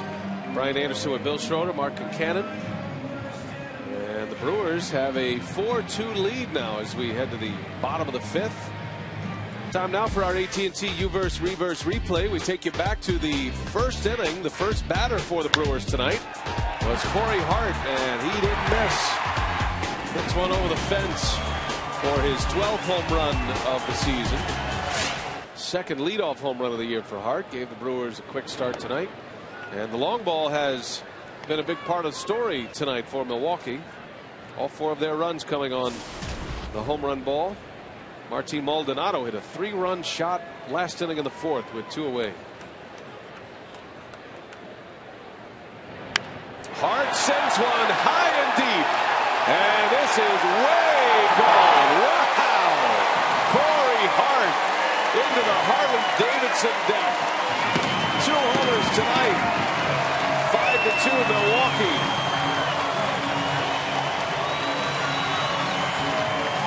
A couple of monumental blasts. Maldonado and now Corey Hart. Wow. And with that home run hit by Corey Hart, another $11,000 has been raised to support prostate cancer research. To make a donation, you can call 1-800-798-CURE. Racking it up here tonight. Man, the Brewers putting on a home run show in this one. Yep, 4 home runs in the game. For a good cause. I tell you, that was a hanging curveball from Volquez, and Corey Hart waited back and he hit it a ton. It's number 13 for Corey Hart. He's just 1 behind Braun now for the club lead. I think Nori Aoki's 2 homers yesterday inspired the Brewers. I think everybody's settling in for about what, 14, 15 innings yesterday, and then Aoki leads off with a homer right down the line. That was one of the last guys you'd expect to end the game with a home run, and he whistles that one into right center. Over to cut it off, Maven. Aoki's going to challenge. Throw to second. Safe. Nigel Morgan loves it. Nori Aoki is making a name for himself here in Milwaukee, Wisconsin. Yeah, becoming a fan favorite. Maven having to go over into the gap. Aoki never slowed down and able to beat it barely at second base. Yeah, mid-90s fastball, and Aoki able to jump all over it.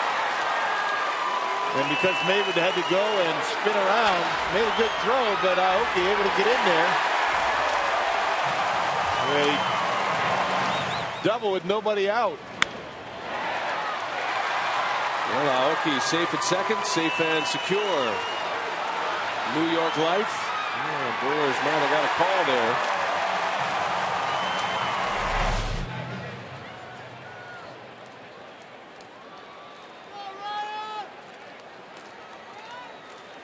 So here's Ryan Braun now with Aoki at second base with his 8th double of the year. And Braun fouls it away. Well, for Aoki, it's a great play if he makes it. But if he's thrown out with Ryan Braun coming up, then there's going to be some discussions with the manager later through the translator. Yeah, course. but Ron Rennick doesn't mind aggressive mistakes on the bases. But you're right. I mean, with nobody out, you don't want to make an out at second with Ryan coming up. And Ron Rennick encourages aggressive baseball. And once in a while, you're going to make a mistake. 0-2 on Braun. Rennick does not want his players to play worried about making mistakes. Not going to jump on a guy for making an aggressive play. There's Aaron Rodgers. Speaking of aggressive play. It's like threading the needle right over the middle. Take a chance.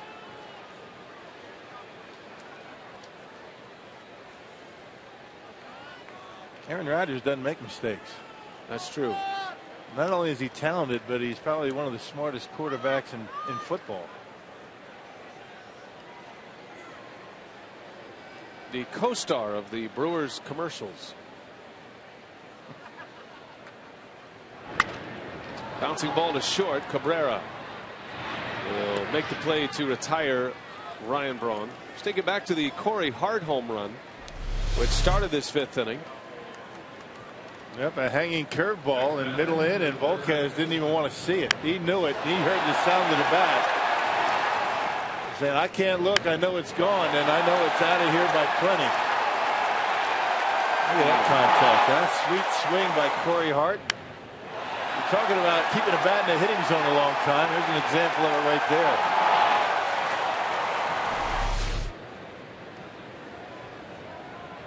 Here's Aramis Ramirez. Runner goes. Aoki throw to third. Not in time. Boy, talk about aggressive. Aoki takes off. Now he's at third. His 3rd steal with 1 away. And very slow delivery to home plate. Volquez not really paying a whole lot of attention to him. High leg kick. Aoki with a good jump. Bit of a high throw, and that's why he's able to get in there safely. That throw's on the bag, he might be out, but it wasn't.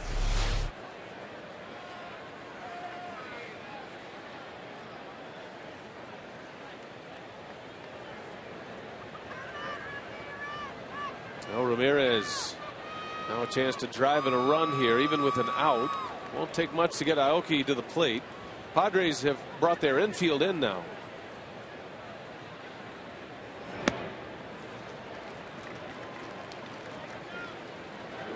3 home runs tonight, updating the Powerball home run leaderboard. Corey Hart now with 13. He's hit 2 tonight, both solo shots out of the leadoff spot. His 2nd multi-homer game of the season, and Hart's 13th multi-home run game of his career. Bouncing ball coming to the plate. Aoki, no play at home. Well, you see Out the at first. You see the jump he got off of third base? I mean, it looked to me like I think he might have thought it was a squeeze. That's how good of a jump he got. He was running as that ball got to the hitting zone. Good instincts by Aoki. I have to see the replay on this one. It looked to me like he took off before Ramirez hit the baseball. He did. He'd get a big secondary lead. He had his momentum going. And because of that, he's in there safely without a throw. Well, that's a great call. How about the instincts of Aoki? Hustling his way to second, stealing third base, and scoring on the ground ball with the infield end. Brewers steal a run against Volquez after the home run by Hart. It's now 6-2 Milwaukee.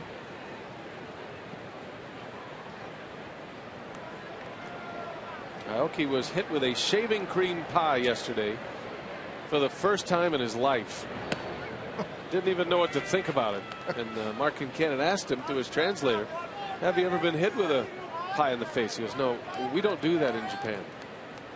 But he's loving every minute of it here in the States. And Kosuke, his translator, got hit with the pie too. That was the beauty of it. And I think all the pies in the face should be retired from here on out. Because you can't top that one. And now, you know, on the fun meter, those are, from now on, they're going to be way down there. Right, yeah. Anticlimactic, maybe? Yeah. I'm ready to retire the shaving cream pie. Unfortunately, you're not on that committee. That would be the Sean Markham committee. Who gets Sean? Good point.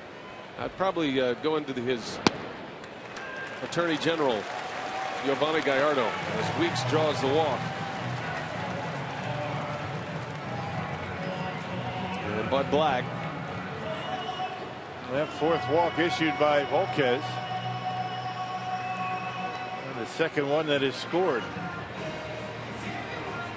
And check that, only 1 is scored so far. Darren Balsley is out. Hey, the next Brewers homestand is a quick one as they host interleague play, and a visit from north of the border. The Toronto Blue Jays come to Miller Park June 18th through the 20th. Go to Brewers.com or call 414-902-4000 to get your tickets now.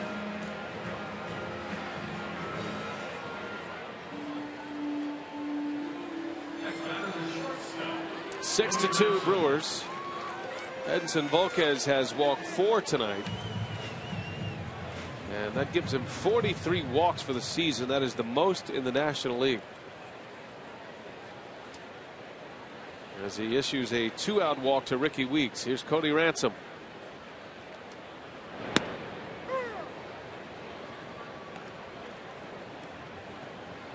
Ransom reached on a walk in the fourth. He was aboard when Martin Maldonado went deep.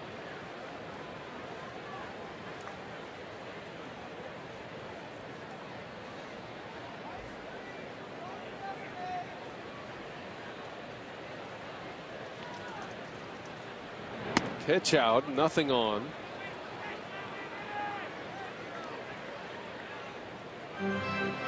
One ball, one strike. Brewers having a lot more success against Edinson Volquez tonight than they did his last time around when he and Markham hooked up in a shutout through 7. Both pitchers going 7 shutout innings in that game. Strike 2. That was on May 1st.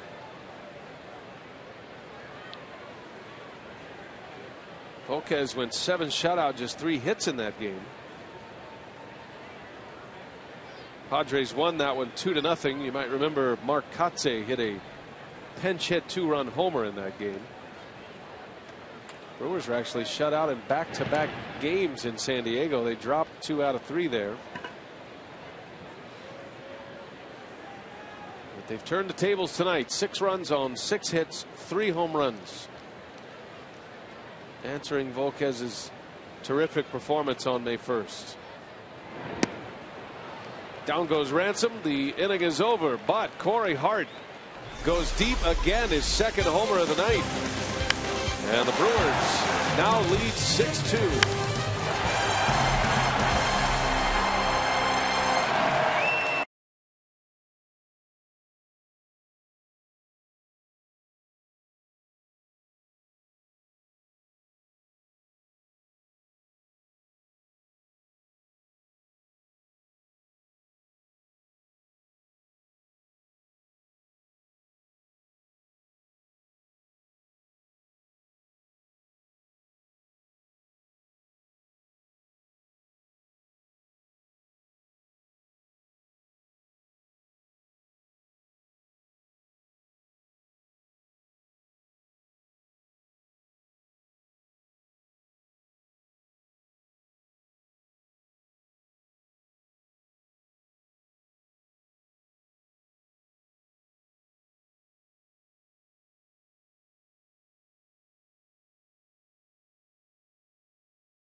Sixth inning. We welcome you back. Friday Night Baseball on Fox Sports Wisconsin, presented by Kawasaki Terex. Now with Matt Flynn in Seattle, the Green Bay Packers' #2 quarterback job is up for grabs, or is it? Graham Harrell would like to think it's his after the team decided not to bring in a veteran backup this offseason. Paul Lemig has a story. FoxSportsWisconsin.com. Did you ask Aaron Rodgers about the backup quarterback situation today? I was not invited into the huddle before the game. I invited myself in, by the way. I just plowed my way in. You just went in there? That was a heavyweight group as well. You had Aaron Rodgers, Bob Uecker, Ron Renicky, and Jerry Augustine. So I just marched right in there. Ken went right under the group. And I went right between everybody. Just stood in there and made my presence known. Speaking of making presents, I want to give a shout out to all the men and women over at the VA hospital. Yeah. Went over there today and said hello. Jonathan Lucroy and I went around and visited some of the military guys and girls from the past. Had a good time. Markham strikes out. Yonder Alonso. That's just up the road. You walk over. Right across the street. No, we got a ride over there. Golf cart. I'll tell you, Jonathan Lucroy is awesome at that stuff. You know that? I mean, he is into that. He's very respectful and wants to get involved in thanking our military. And ran into some guys from that were involved in Normandy. Went on the beaches at Normandy, the Battle of the Bulge. Met a Marine that was a prisoner of war in the Philippines in World War II. Wow. Met some veterans from the Korean War, Iraq, Afghanistan, and certainly Vietnam. So got a lot out of it. We like to do that from time to time. Absolutely. And Sean Markham, just like Jonathan Lucroy, is heavily involved in a number of military charities. And that is one of his top off the field community relations priorities. That ball's driven to right. Long run for Aoki as he looks up, and that one's gone. A home run for Cameron Maben. So the baseball keeps flying out of the ballpark tonight. Maben with his 3rd homer of the year. Makes it a 6-3 Milwaukee lead. And that home run by Maben add another 11 grand to support prostate cancer research. Just go to pcf.org. And Maben showing very good opposite field power. This ball just flying out of here tonight.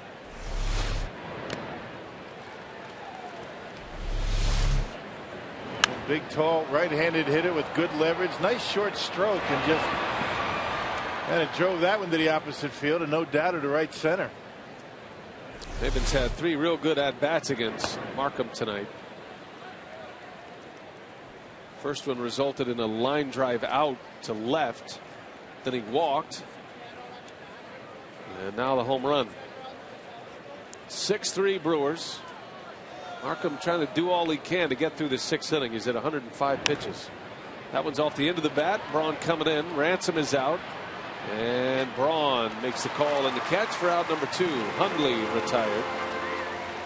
Hey, ladies, August 18th is Brewers All Access for Women presented by Associated Bank. The event includes a game ticket, tailgate party, and an exclusive program. Learn more at brewers.com/access.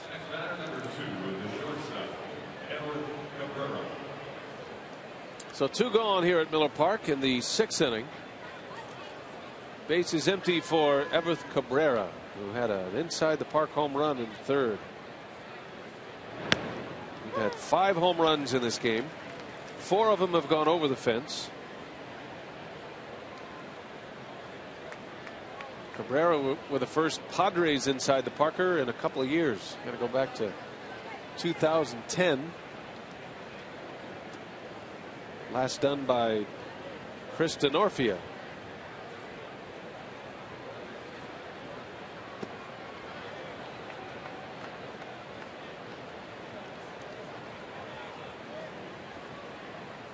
They say the triple is the most exciting play in baseball, but I think the inside the Parker has him beat.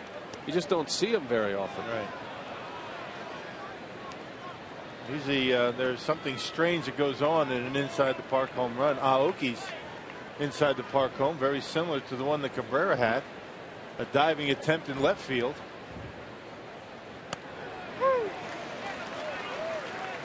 Well, Cabrera's earlier tonight in the 3rd was pretty mundane. There wasn't even a throw to the plate. 2 balls, 2 strikes. Can Markham get through this 6th inning here? Probably be his last inning. And he's likely getting near his last hitter. You figure Renick's going to give him a chance to end it. He's at the bottom of the batting order. And pinch hitter on deck for San Diego. Rough night at the office for Volquez. Hasn't had many of those this year. No. Volquez giving up 6 runs tonight. Walked 4. And 3 homers. Cabrera drew a bases loaded walk in the 4th inning. That briefly gave the Padres the lead.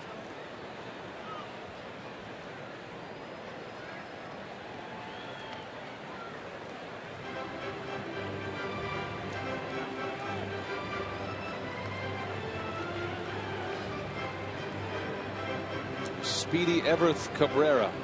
He's made a nice play defensively tonight as well. Probably see that one on the highlight reels later tonight. Shoveling it out of his glove to get the lead out at second base. Payoff pitch. Spoils another one.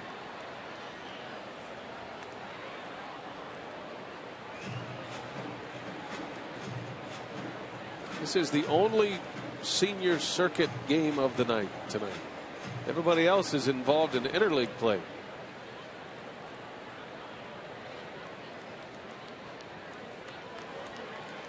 There are 2 more teams in the National League. That one's hit well. Gomez chasing. That one's way back there, and it's off the top of the center field fence. Oh, Cabrera really putting a charge into that one.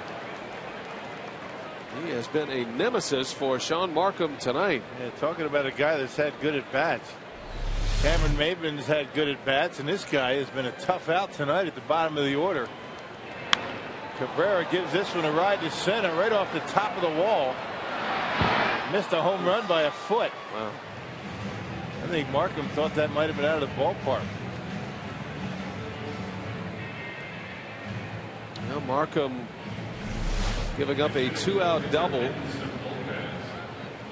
It's been a home run in this inning. Volquez is out as the pinch hitter is announced. That is Jesus Guzman.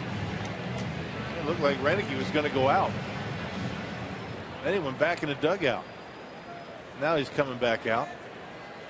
115 pitches for Markham. That's it for him. Yeah, danger zone. So Renicky's going to make a double switch here. Goes to the home plate umpire. And Masonette is coming in. You figure he'll come into play short for Cody Ransom. Ransom is out, which means Masonette will hit third in the bottom of this inning. We'll set up the new pitcher that Renicky brings out of the bullpen when we continue.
And a reminder that this copyrighted telecast is presented by authority of the Brewers and may not be reproduced or retransmitted in any form. And the accounts and descriptions of this game may not be disseminated without express written consent of the Brewers Baseball Club. Hey, see the Brew Crew in the zoo for just $20. Get 1 ticket to select Brewers games. 1 2012 admission ticket to the Milwaukee County Zoo. Plus a t-shirt. Visit brewers.com/zoo.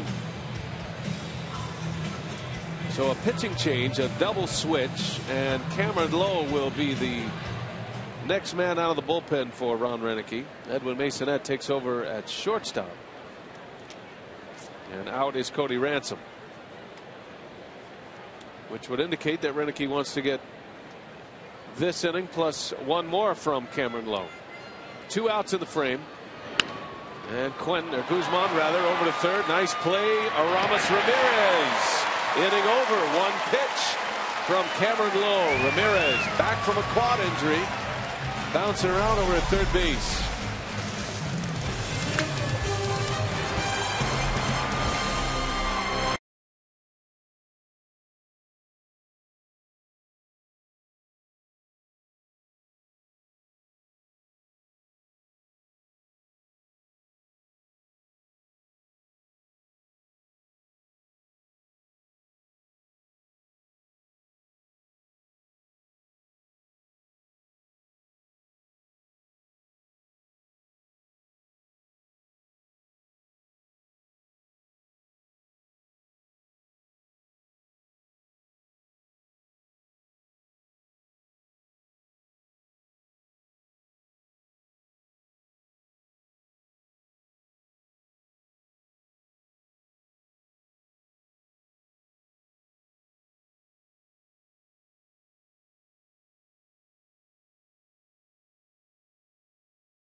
Is presented by the Wisconsin Lottery, reminding you to please play responsibly. And by the new Miller Lite Punch Top Can. It's Miller time.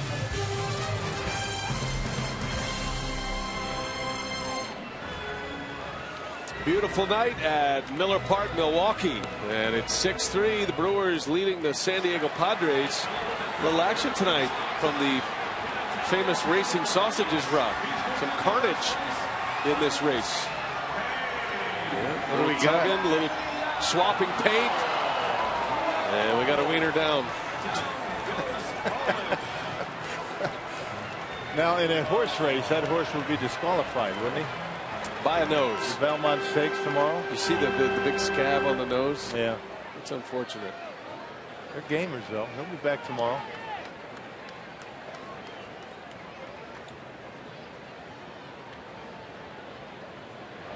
New pitcher for the Padres is Alex Henshaw. As Gomez takes a strike. And just it's really unnecessary, I think, pulling on Chorizo's bandana. Well, he got his due, though, didn't he? Ended up in a pile, the Polish. Right.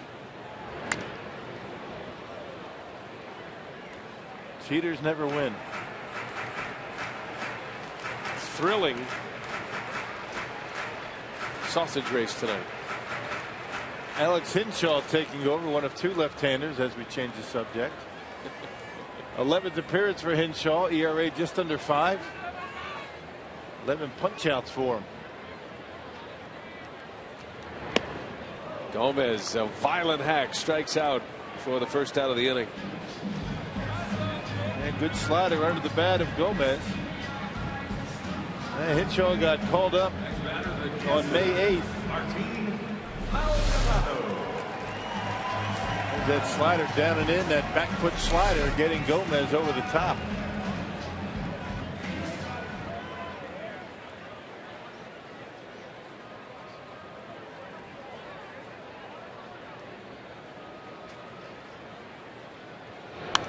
Maldonado fouls it away.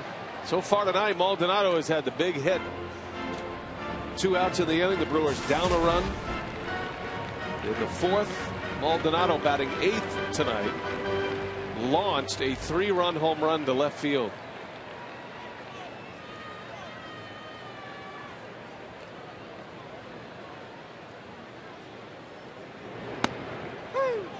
Strike two from Henshaw.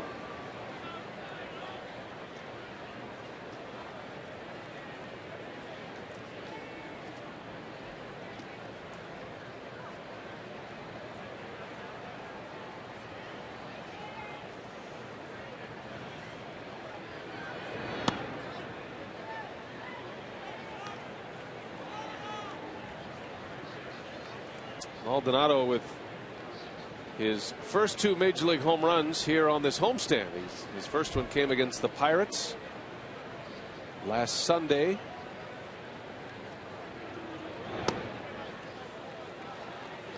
I was talking to Ron Renicky about Maldonado today, and he said he thinks he's going to hit. He's a guy that has some skills. He's got a good, quick bat.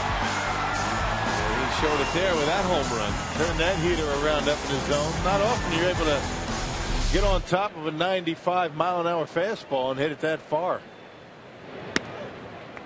I think the Brewers manager, in discussions with Johnny Naron, the Brewer hitting coach, for Maldonado at the big league level, it's all about getting his feet wet, getting him comfortable behind the plate, and all that goes into being a major league catcher as far as game planning, getting ready for the starting pitcher. But once that happens, much like it did with Jonathan Lucroy, Maldonado sinks one down the left field line, and it just hooks foul. Oh boy. Boy, that didn't miss by much, and that had some serious heat on it. Yeah, Henshaw left one up, and Martin Maldonado with two strikes, not shortening up that stroke at all, and he hit that one well. A bullet that just missed the foul pole.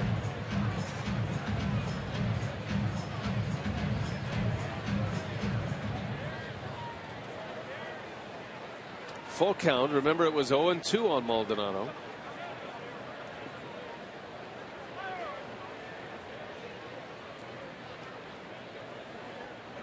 Henshaw deals, and there's ball four. Terrific at bat. Maldonado has not been retired tonight. 2 walks and a homer.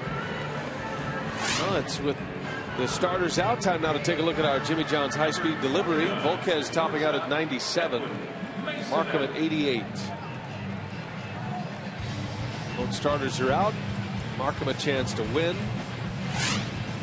He went 5 2/3, gave up 6 hits, 3 runs, all earned, and could improve to 5 3 if the Brewers can finish it out here tonight. Long way to go for the bullpen. Still 9 outs to get defensively. Edwin Masonette batting for the first time. Strike one to him.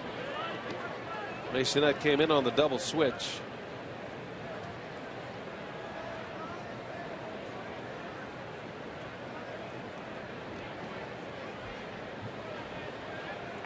Corey Hart would be next, and he has 2 homers in this game.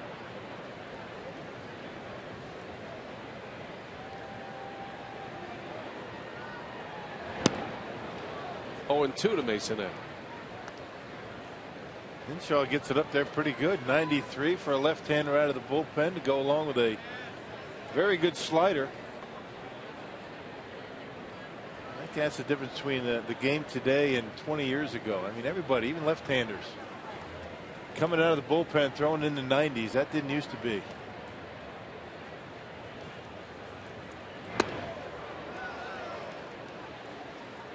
You had a closer coming out of the bullpen back in the 80s, throwing 91. I mean, that's bringing it. I mean, that's average these days. I wonder why offense is down, and Ron Renicky will tell you that, you know, pitching is, you know, maybe not better with command, but they're throwing a lot harder these days.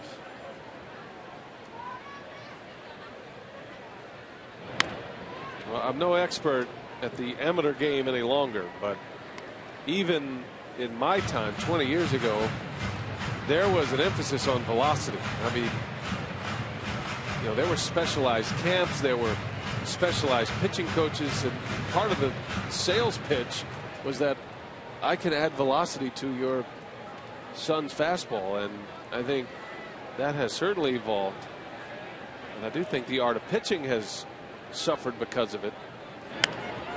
It's a little jam shot backing up Cabrera, and he's got it for the out. Out number 2. There are a lot of hard throwers now. You're right. There are more hard throwers now than ever before. Edson Volquez is one of them. Corey Hart turned it around in the first inning. A Pizza Hut delivery of the game, not once but twice. That fastball to right, curveball to left. 2 home runs for Corey. 13 now in the year. He's having a nice year. Sure is. Hart now with 13 home runs, 28 runs batted in, and his updated batting average at 260. Well, Ryan Braun had a 3-homer game against the Padres on April 30th. Hart will have a couple of chances to join him in that feat. And he is 1 home run away from tying Braun as the club leader in home runs this year.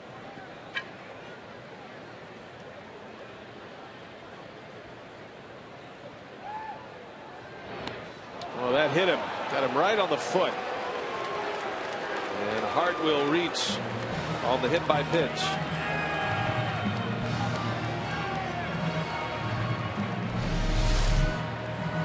Yep, that slider, that back foot slider supposedly got Corey on the front foot this time.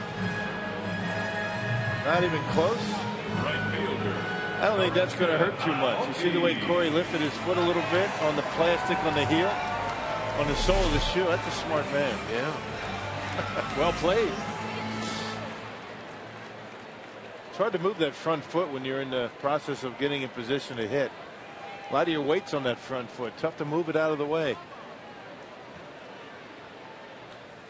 Now Norichika Aoki with 2 away. And a strike from Hinshaw.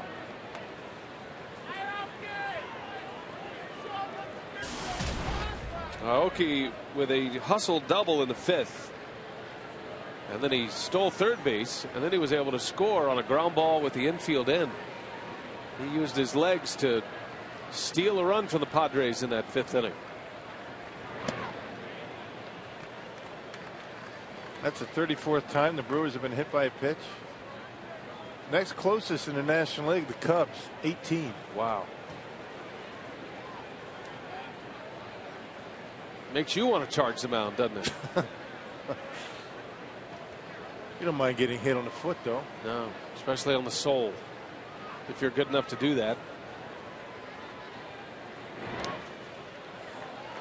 Good block back there by Hundley.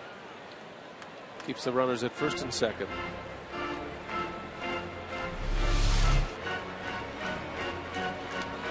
That's a tough pitch to block there. That slider that bounces in front of home plate. Hinshaw all of a sudden having a tough time with that pitch. He started out very well.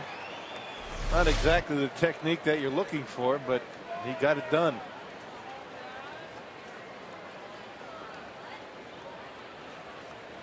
Two on, 2 out in a 6-3 Brewer lead. Aoki trying to open it up here. Bottom of the 6th, and that one misses away. Aoki has 7 hits in his last 3 games, including the 2 home runs yesterday. And he's hitting .357 against lefties. His batting average back up over 300. It's at .306 updated. Got Maldonado at second with Corey Hart at first. And a 3-1 to Aoki. Strike on the corner. Wow. Aoki, that's generous. He shows more life than any Japanese hitter I have ever seen. That's a strike. Wow. All right. He made it clear he didn't think so. That's not even close. And if you understand the Japanese baseball culture, it is looked down upon to react to an umpire. I mean, umpires are treated, I guess you could say, with much more respect as far as reacting to their calls than they are here in the States. Not a lot of arguing, not a lot of showing them up. Well, you can't blame him for that one. No.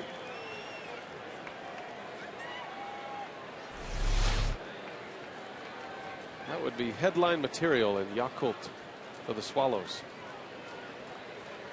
in Tokyo. Runners will be on the move here. The 3-2. And a liner left field. Back is Quentin. And he's got it for the out. Hit it hard, did Aoki. But the inning is over. Brewers come up empty. After a little trauma. Polish down. The definition of a brown noser. Yep, here comes the law.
Played 6 tonight. The Toyota game summary. Corey Hart started it with a home run in the first inning.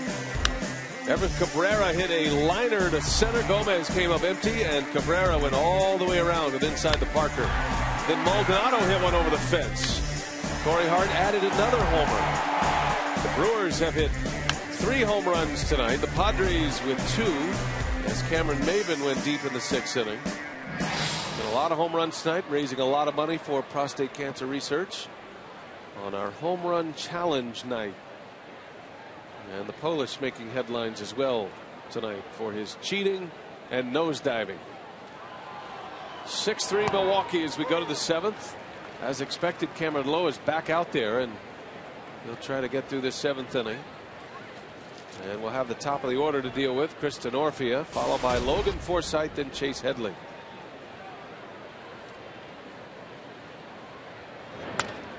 Off the end of the bat.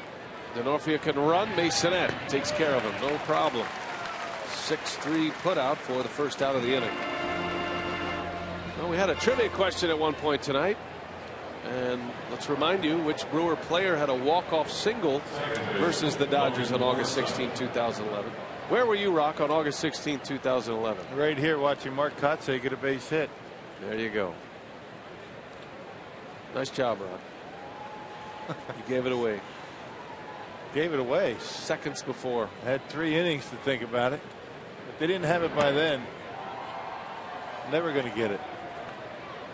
I talked to Mark Kotsay before the game. You know, he spent a little time on the DL with a back injury. Just now is back. He returned on June 3rd. He said it felt great to be back in Miller Park, and he said he'll take lifetime memories with him from his one season in Milwaukee. Well, everybody on that team last year probably say the same thing. In the air to center field. Forsythe flies out for the second out. Mark Kotsay, one of the best off the bench, and boy was he a star off the bench for the Brewers. Last season hit for a .270 average. Ron Renicky said after the season, Mark Kotsay is the best pinch hitter he has ever managed or coached. That is high praise from a guy who doesn't use a whole lot of hyperbole. Right. He's a pro. I mean, Kotsay will try and give you what you need in that given at bat. Single, take a walk if you need it. Liner to second. An atom ball off the bat of Chase Headley. 1-2-3 inning for Cameron Lowe.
Brewers have the lead over the Padres.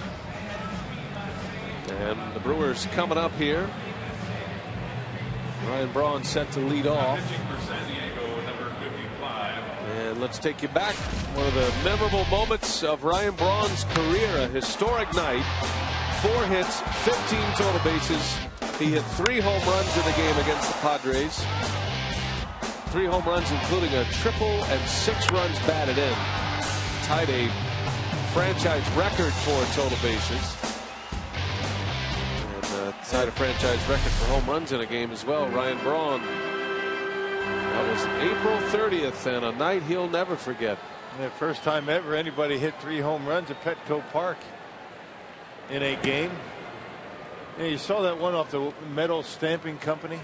That one in the third deck up there. That was impressive. But that opposite field home run into right center, that went over that sandbox out there, that was one of the more impressive home runs that I've seen Ryan Braun hit. Just don't see many right-handed hitters go out at that part of Petco Park. Right. And that's what a lot of the Padres players were talking about the next day, that you don't see a lot of left-handed hitters go out there, but for a right-hander to go opposite field out there, and that was quite a night for Ryan Braun. Just when you think he can't do any more, he continues to make history, rewriting the Brewers record books. That one's ripped into center. A base hit for Braun, eats up Cameron Maven out there. That ball looked like it was knuckling out the center field. You talk about squaring up a baseball. And when you hit it just perfect, it doesn't have any spin on it, and that's what it looked like. Breaking ball, and Brawny just hammers it into center field. Look at this extension. Talk about keeping the bat in the hitting zone a long time. And Ryan Braun does that every time up. So a base runner for Ramos Ramirez.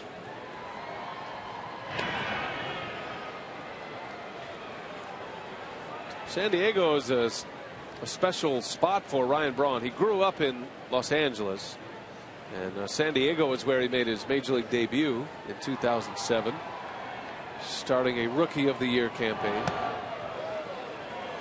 So to have a night like that, again with friends and family in town, a bunch of his family was there, and some friends down from Los Angeles at that 3-homer game.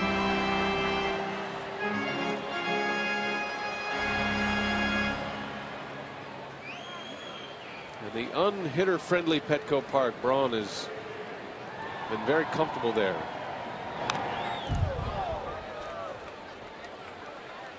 How many ballparks is Ryan Braun not comfortable in? Yeah, when you have talent like that, yeah, right? It's fun to play the game. Must be nice showing up to the ballpark, having that kind of ability and patience, discipline at the plate. Makes it look easy, but it's not. Ramirez into right field, a base hit. And Braun will stretch it out on his way to third base. So Ramos Ramirez with 2 hits in his return to the starting lineup as an RBI tonight. And both of them to right field. One was a jam shot, but not this one. They pull it into right. I love it when any right-handed hitter does that, but particularly Ramos Ramirez. Not trying to pull it, kind of shortening up his stroke just a little bit, and he hits it hard into right field. A controlled swing by Ramirez, and he's rewarded with a base hit. See where he makes contact right off that back foot. That's how you drive the baseball to right field. Look at the head. Right down on that baseball. With wide eyes right on it. Weeks takes a strike. Well, the Brewers getting some hits against Dale Thayer, who filled in for the injured Houston Street as the Padres closer while he was gone. Street was out with an injury to his side. Fly ball, center field. This will be fun. Maven's got a good arm. Braun tags. Here comes the throw. And it's a little short. Braun scores a sacrifice fly and an RBI for Ricky Weeks. 7-3 Brewers. Too much speed at third base. Yeah, showing good speed. Doesn't look like he's being bothered by that hip or the Achilles. He went from first to third and then scored on a average fly ball to center.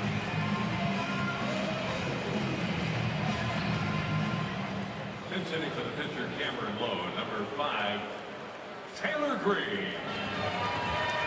LeBron using his speed, able to get to third base on the single to right and able to score on the sac fly as Taylor Green hits, coming off of his first major league home run.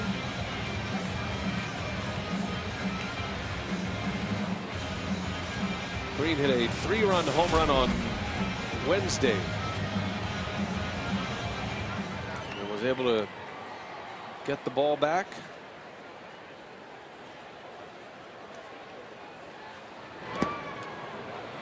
He's down 0-2.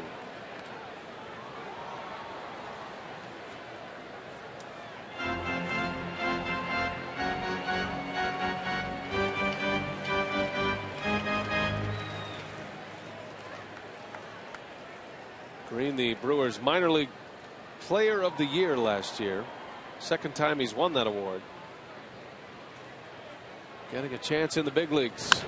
Hits that one high and deep right field. Back to Norfia. That one is up and out. Taylor Green has found the home run stroke. A 2-run homer. And the Brewers busting it wide open here tonight. 9-3 Milwaukee. Up on an 0-2 pitch. How about that? Tried to throw that same slider that Green chased in the dirt. Left it up. 0-2 and he gives up the big fly. How about the Brew Crew tonight? Only 4 homers. On an 0-2 pitch, Taylor Green hits his second of the year.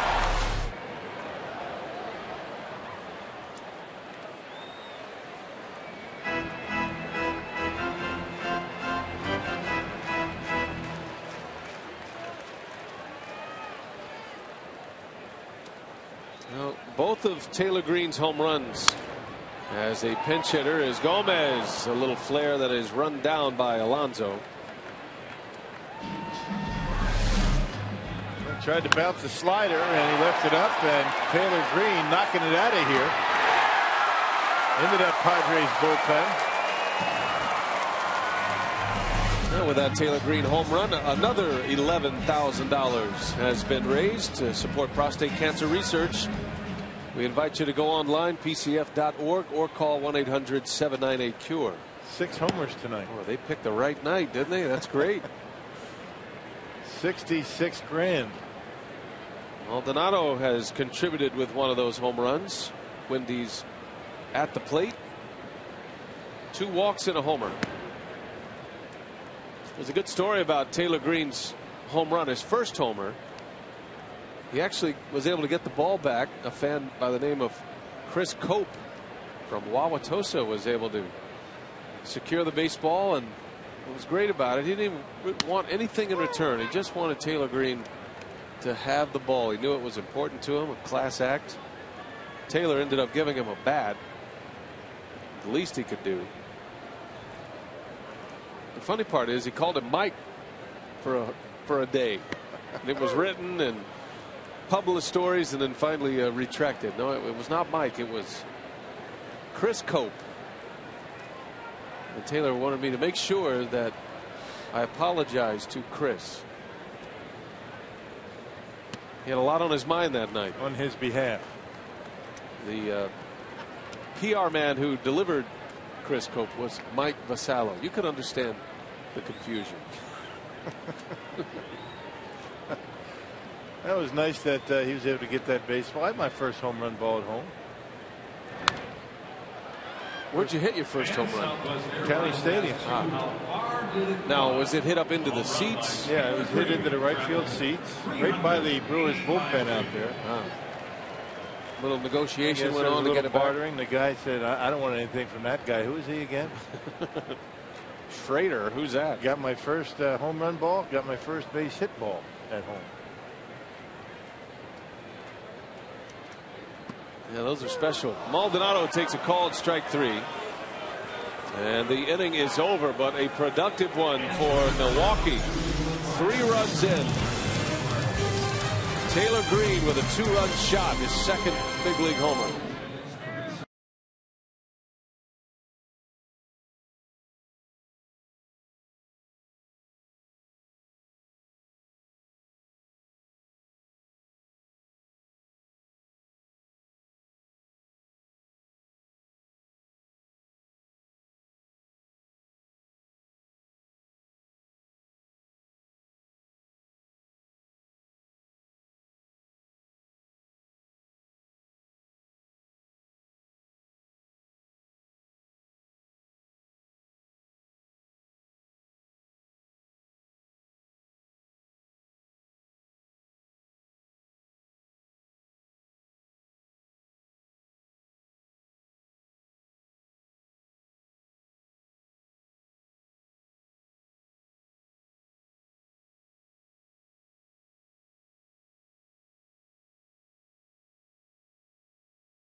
.30 p.m. for Game 2 in the series. It'll be mostly sunny, a little on the breezy side. Winds picking up out of the southwest 8 to 16 miles per hour, and it will be very warm. Our first pitch coming in at 85 degrees. All right.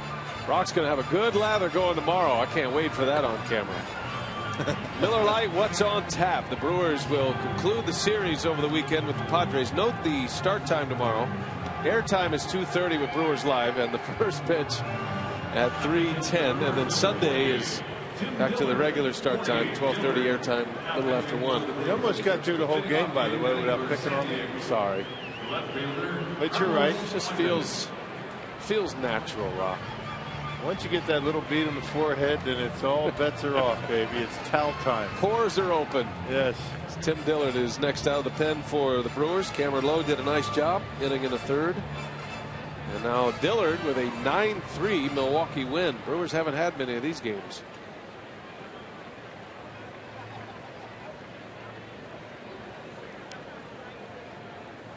Yeah, we might ought to consider golf shirts tomorrow.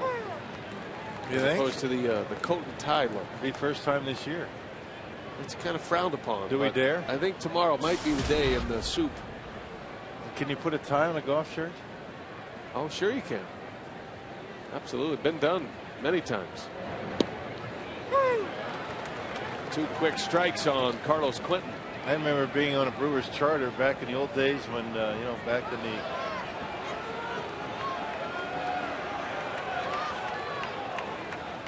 '84, '85, '86 Brewers. A player unmentioned, I'm not going to mention his name. I know this story. Came on the charter. He thought it was you didn't have to wear a tie, but it was early in the year. He had to wear a tie. Yeah. He had a golf shirt on, and what he did was, this is pretty ingenious if you think about it. He was at the ballpark. You can't buy a tie in the ballpark. You didn't have the fan zone shops like they have these days. Right. Well, you go over there. You're in Kansas City, buy a Royals tie, and you throw it on. He grabbed one of those white sanitary socks, tied it around his neck, and got on the plane. That counts, right? It counts. A sanitary sock. There's a whole generation that doesn't even know what a sanitary sock is. Right. Those are the little thin socks that you put over your regular socks, and then you put your stirrups on top of the sanitaries. But right. They're like, a little bit thicker than pantyhose, let's say. Yeah. Well, I wouldn't know how thick these. I wouldn't either. Was, but Joe Namath told me that they're very thin. Got on the plane, nobody noticed it, and saved himself. Back then, that'd have been about a $20 fine. That's great. How come he goes unnamed still? That one is off the glove of Corey Hart as Quentin after arguing with Vic Carapazza, comes up with a base hit. Well, our text question, speaking of sanitary socks, Ho Chunk Gaming, Wisconsin. Penny wants to know, is there an advantage to being a left-handed or a right-handed catcher? Go ahead, Rock. I don't get it. Left-handed or right-handed catcher? Throwing catcher? Yeah, I think. They don't have any.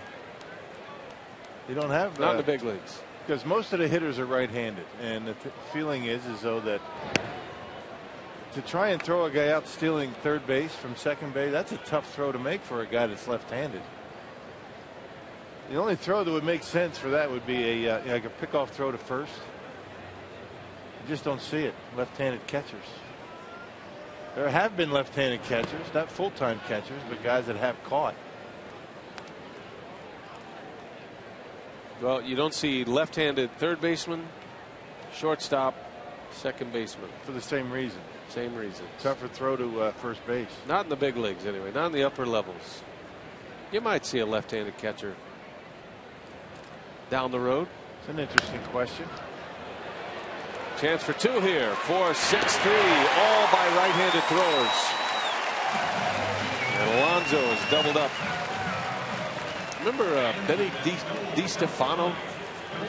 Benny DiStefano, he was a left-handed catcher, just for the fun of it. And our Home Depot doing more on defense. Weeks to Masonette to Corey Hart. 4-6-3 double play.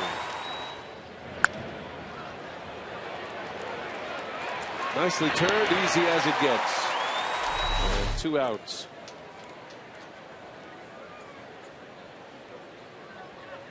I want to say DiStefano was a outfielder slash first baseman, but he always said he could catch.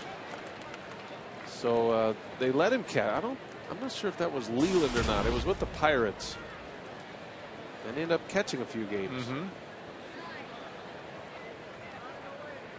Remember Mike Squires? He caught 2 games in the big leagues. Did he? Yeah.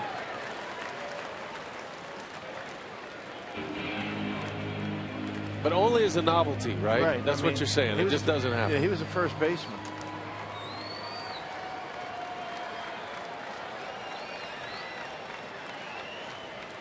Oh, and to the count on Cameron Maben with 2 away. And that one misses a little bit low. 1-2. Ton of home runs tonight, including Cameron Maben. He hit his 3rd in this game back in the 6th inning.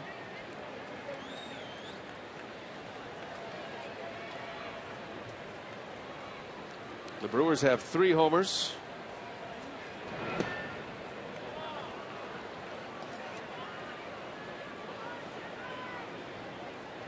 Four homers, I beg your pardon. The Padres have 2. 3 different players have homered for the Brewers. Corey Hart has 2 tonight.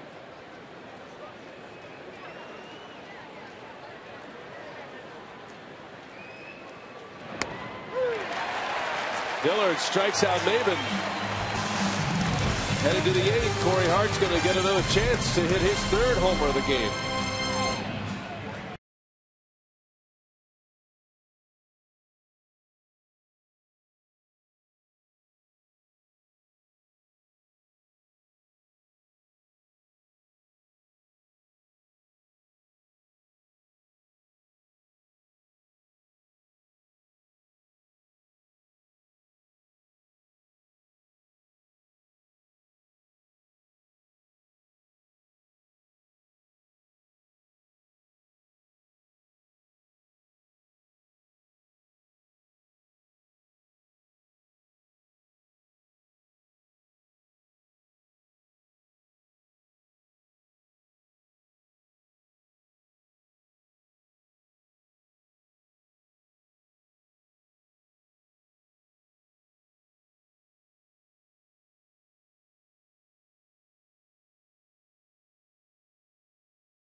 College, Wisconsin, presented by Kawasaki Terex. Jerry Craig back with you, getting ready for Brewers Live postgame. A lot of home runs in this game, 6 in all.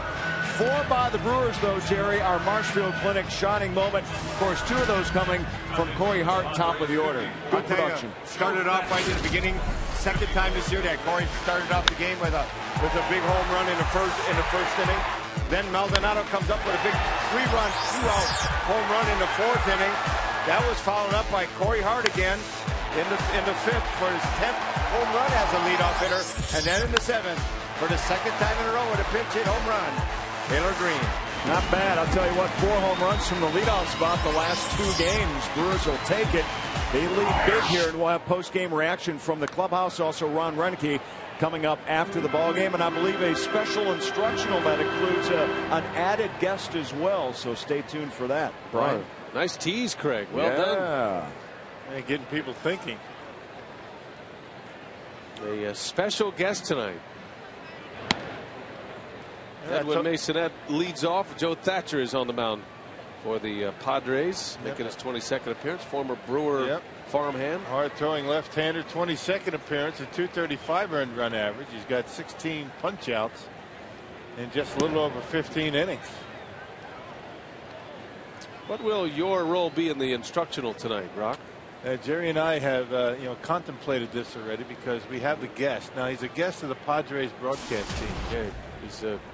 He's paying me back for doing pregame instructionals in San Diego. Remember those? I do. You did a nice job with those. Mark Grant will be joining us down there. Another pitcher. He was a pitcher in the big leagues. And I think what Augie wants to do here, and I'm just going to be moderating. That's going to be my role. I'm going to moderate this, talking about why pitchers use different parts of the pitching rubber when they pitch, right-handers and left-handers. Mark Grant, a fine big league pitcher in his day. And a very shiny head. Very shiny. He works on that. One of the good guys in the game, Mark Grant. One of the best. So we're looking forward to that. Mark Grant, the always hilarious Mark Grant on the instructional tonight.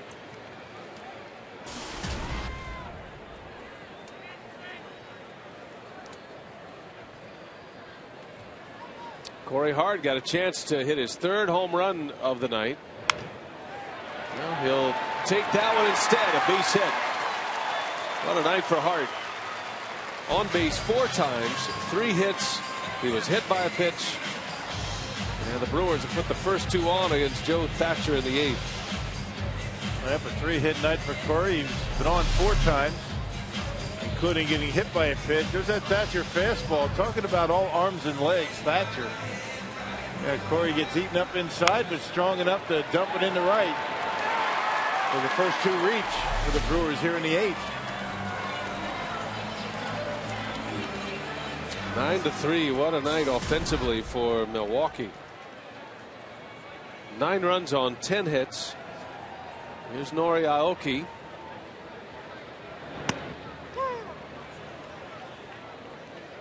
I got some information from Davey Nelson. Not even working tonight. Not present. Not pictured. He sent me a text saying that Mike Squires also played 3rd base a couple of games. So a left-handed thrower playing 3rd, catching most of the time at first base. That happened when Davey was coaching for the White Sox. Very nice, Davey. Thanks for the contributions in the R&D department. Mike Squires won a Gold Glove for the White Sox. We had a question earlier about left-handed catchers. So that's what the discussion was about. Before our producer Chris Withers got bored with the topic and asked us to move on.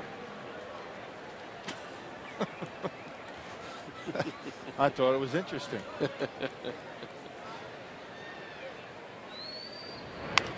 Aoki, this has got to be a tough matchup for Aoki. As good as he's been against left-handed pitching this year,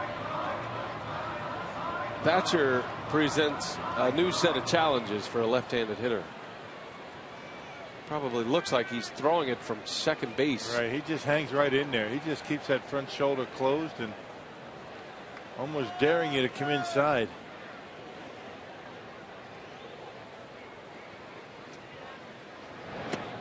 And Aoki stepping in the bucket.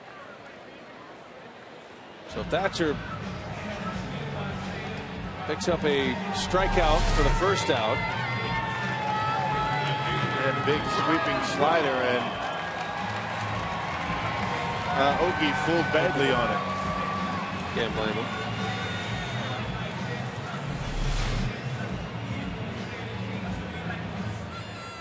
And one out for Ryan Braun.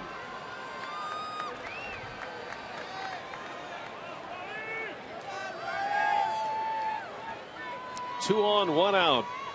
9-3, the Brewers have the lead.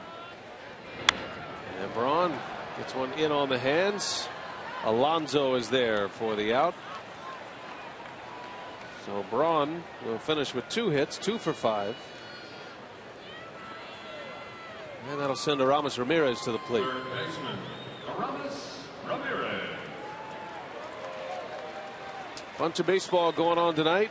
This is the only National League game on the schedule. Interleague play everywhere else.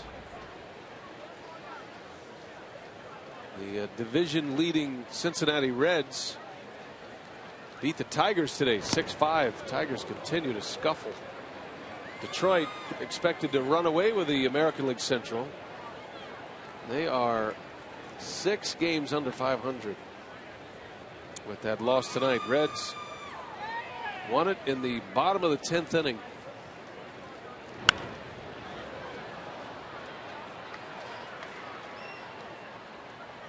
So the Brewers need a win tonight to stay 5.5 back. The division leader.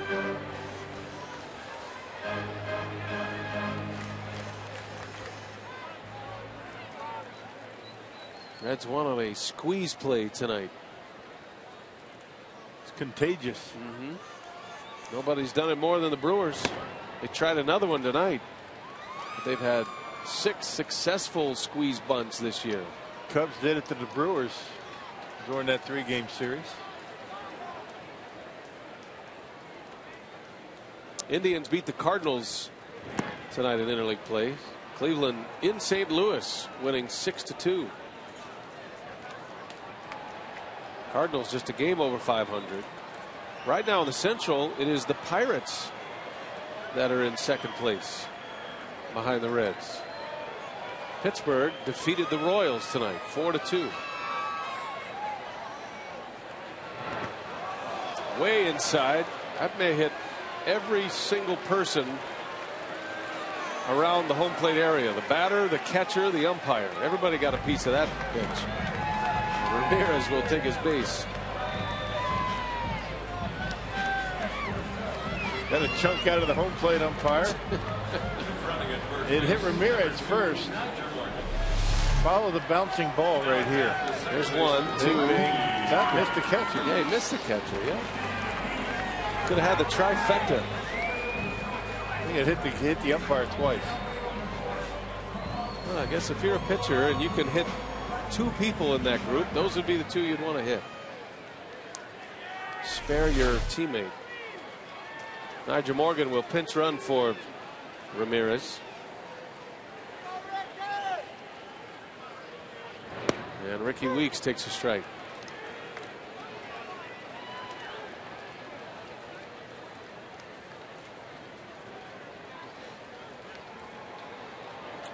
Got a big day planned tomorrow out at the Miracle League of Milwaukee.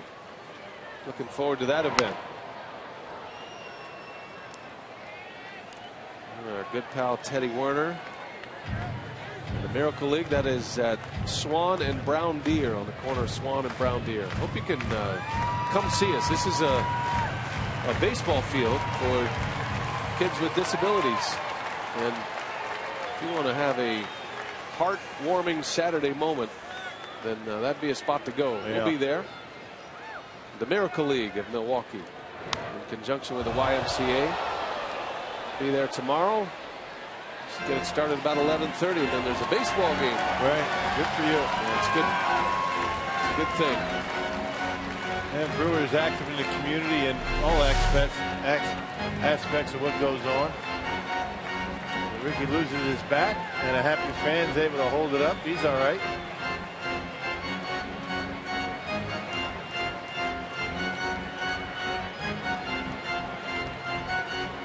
Oh, he caught it. Pretty good hammer throw right there. Yeah. One of the furthest we've seen.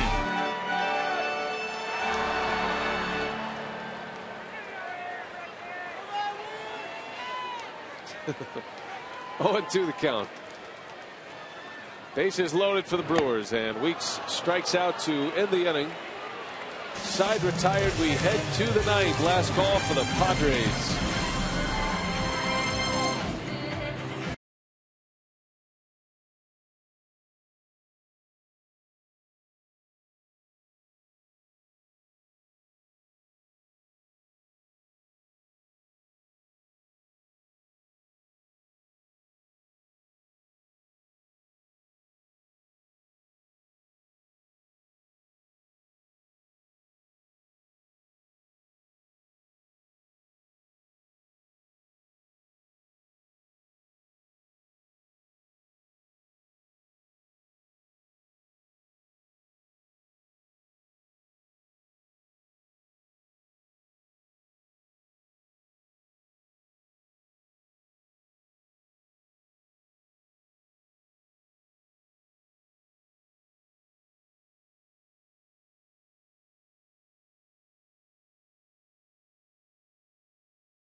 Four home runs by the Brewers tonight, 6 total in the game, and a 9-3 Milwaukee lead as we go to the ninth inning. Some changes defensively. Nigel Morgan enters the game in left field for Braun, and the new third baseman is Brooks Conrad in there for Ramos Ramirez. Tim Dillard trying to finish it out, and a liner to left, a base hit. It's going to get down into the corner, and Nick Hundley will roll into second with a leadoff double. Well, Sean Markham started tonight. He went 5 2/3. Gave up 6 hits, 3 runs, all earned. Rock, you start to reconstruct the fourth inning for Markham. And yes, he walked Everett Cabrera with the bases loaded to give the Padres the lead. But in hindsight, that might have been the best thing that happened to Markham tonight, because he then faced the pitcher. And I don't know if he was working around Cabrera or not, but he did retire Edinson Volquez, who doesn't hit much for a pitcher, and kept the Brewers in it. Just 1 run scored. He had the bases loaded with 1 out, and he only gave up 1. The Brewers would immediately come up and take the lead. And Cabrera's been swinging the bat well all night. I mean, who knows? You pitch to him, you throw him strikes in that situation, and he might hit a triple. Clear the bases, and we've got a much different ball game tonight. I'll be anxious to hear from Markham and just to hear his thought process there. You know, you don't want to walk a guy with the bases loaded, but I'm sure there was a little bit of thought that we're going to make him hit our pitch here, and if we walk him, we'll go after the pitcher and minimize the damage. As Cabrera rolls to short, Masonette to the 6'6" Corey Hart pulls him off the bag. Cabrera can fly. Masonette knew he had to hurry. That was a heck of a throw and a pretty good attempt by Corey Hart to keep that foot on the bag. Needed every bit of his 6 feet 6 inches. Hey, with most first basemen, that ball's in the seats. Check this out. He surrounds the ground ball, gets himself in position to throw. It's a little bit high. Now, does Corey have his foot off the bag? Yes, he does. And a very good call over there at first base. Very good call. Mike DeMuro. So that's going to be an error on Masonette. 2 on with nobody out. And Alexi Amarista, his first at bat. He entered the game in left field last inning.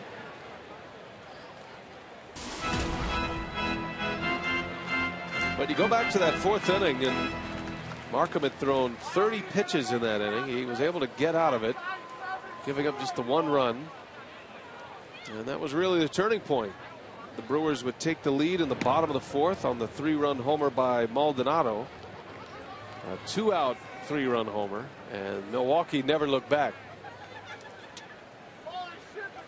And with 3 more outs, Sean Markham will pick up his 5th win. Volquez went 5 innings, 6 earned runs allowed. In danger of dropping to 2 and 6.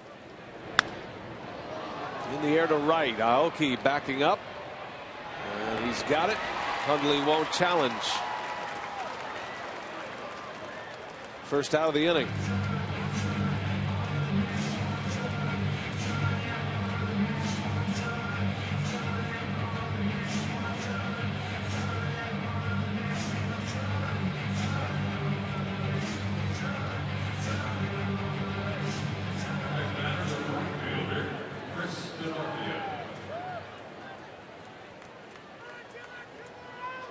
Well, after Markham cambered low in an inning in the 3rd.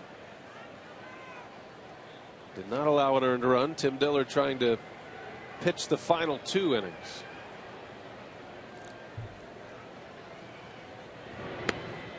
Well, what a night tonight, raising money for prostate cancer research.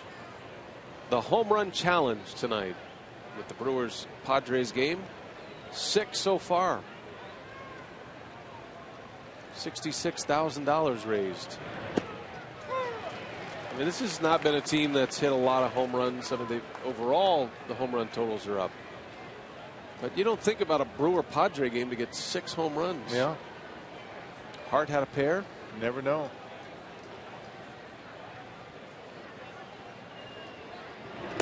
But, you know, this couldn't have worked out any better for Ron Renicky. Should Tim Dillard be able to finish this one out? Remember, K-Rod came in and pitched an inning yesterday. John Axford pitched 2 innings yesterday to get a win. They pitched the 9th and the 10th. It would be nice to not even have to get those guys up.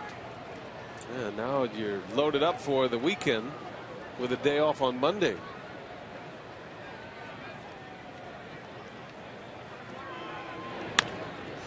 Bouncing ball, Weeks gloves it, throws on the run, a lollipop in time to get Denorfia for the 2nd out.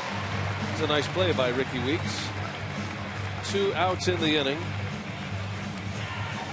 Somewhat of a dangerous throw by Ricky. Instead of stopping and making a strong throw, he just kind of flips it on the run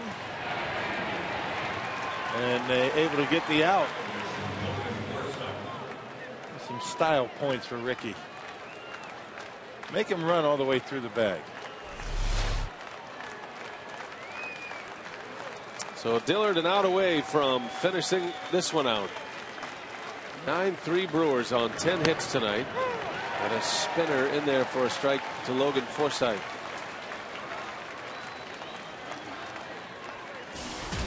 Padres have the worst road record in baseball. They're 5-19. An out away from going to 5-20.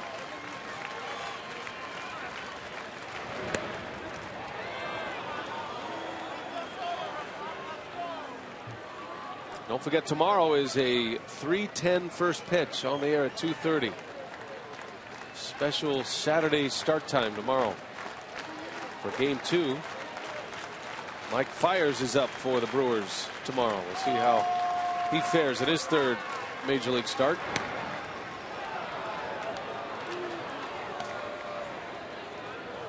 The Padres will counter with Andrew Kashner, who will be spot starting out of the bullpen tomorrow. I mean, Bud Black saying he hopes to get 4 or 5 innings out of Cashner tomorrow. Yeah, he's a hard thrower that has not started in a while.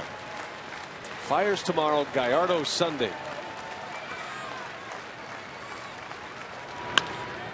That is a foul ball, just foul. Wow, didn't miss by much. And it's 2-2. How about this for a little excitement on Tuesday? As see the replay was, boy, that one didn't miss the bag by much, did it? Could have gone either way right there. Ball bounced in fair territory before the bag, and it looked like it was pretty close going over the bag as it got by into the outfield. Tuesday night in Kansas City, Rock. Zach Greinke against the Royals. His old team. 2-2 pitch. And it hangs in there, Forsythe. You think that'll come with a little fanfare? Yeah. Gotta believe he's going to be greeted well in Kansas City. Game's not over for that guy right there. He's wondering what's going to happen if a man gets on base. Who's he going to get up in the bullpen? Somebody will. 2-2. And a liner into left center. That's trouble. That's going to get down and go all the way to the wall. Forsythe racing around the bags on his way to third. And it's a 2 RBI triple for Logan Forsythe with 2 outs. And it's 9-5 Brewers. Well, looks like somebody's going to have to get loose out there. That's the last thing Ron Rennicky wanted to see with a 6-run lead.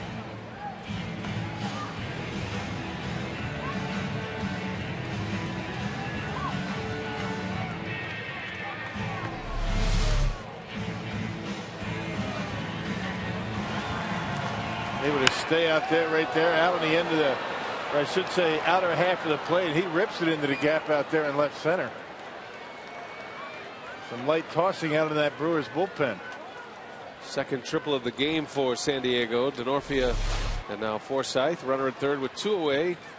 And it's Chase Headley.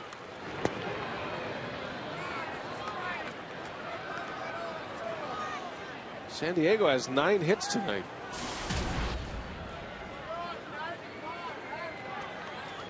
And most of those for extra bases. 2 triples, a couple of doubles, 2 homers.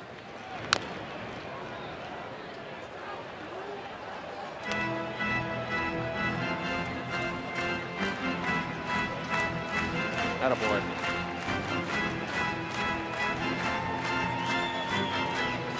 Give it to your sister.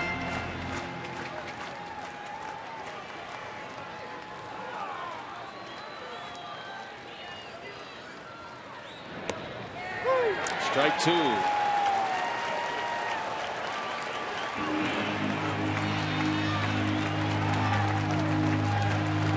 The elusive 27th out.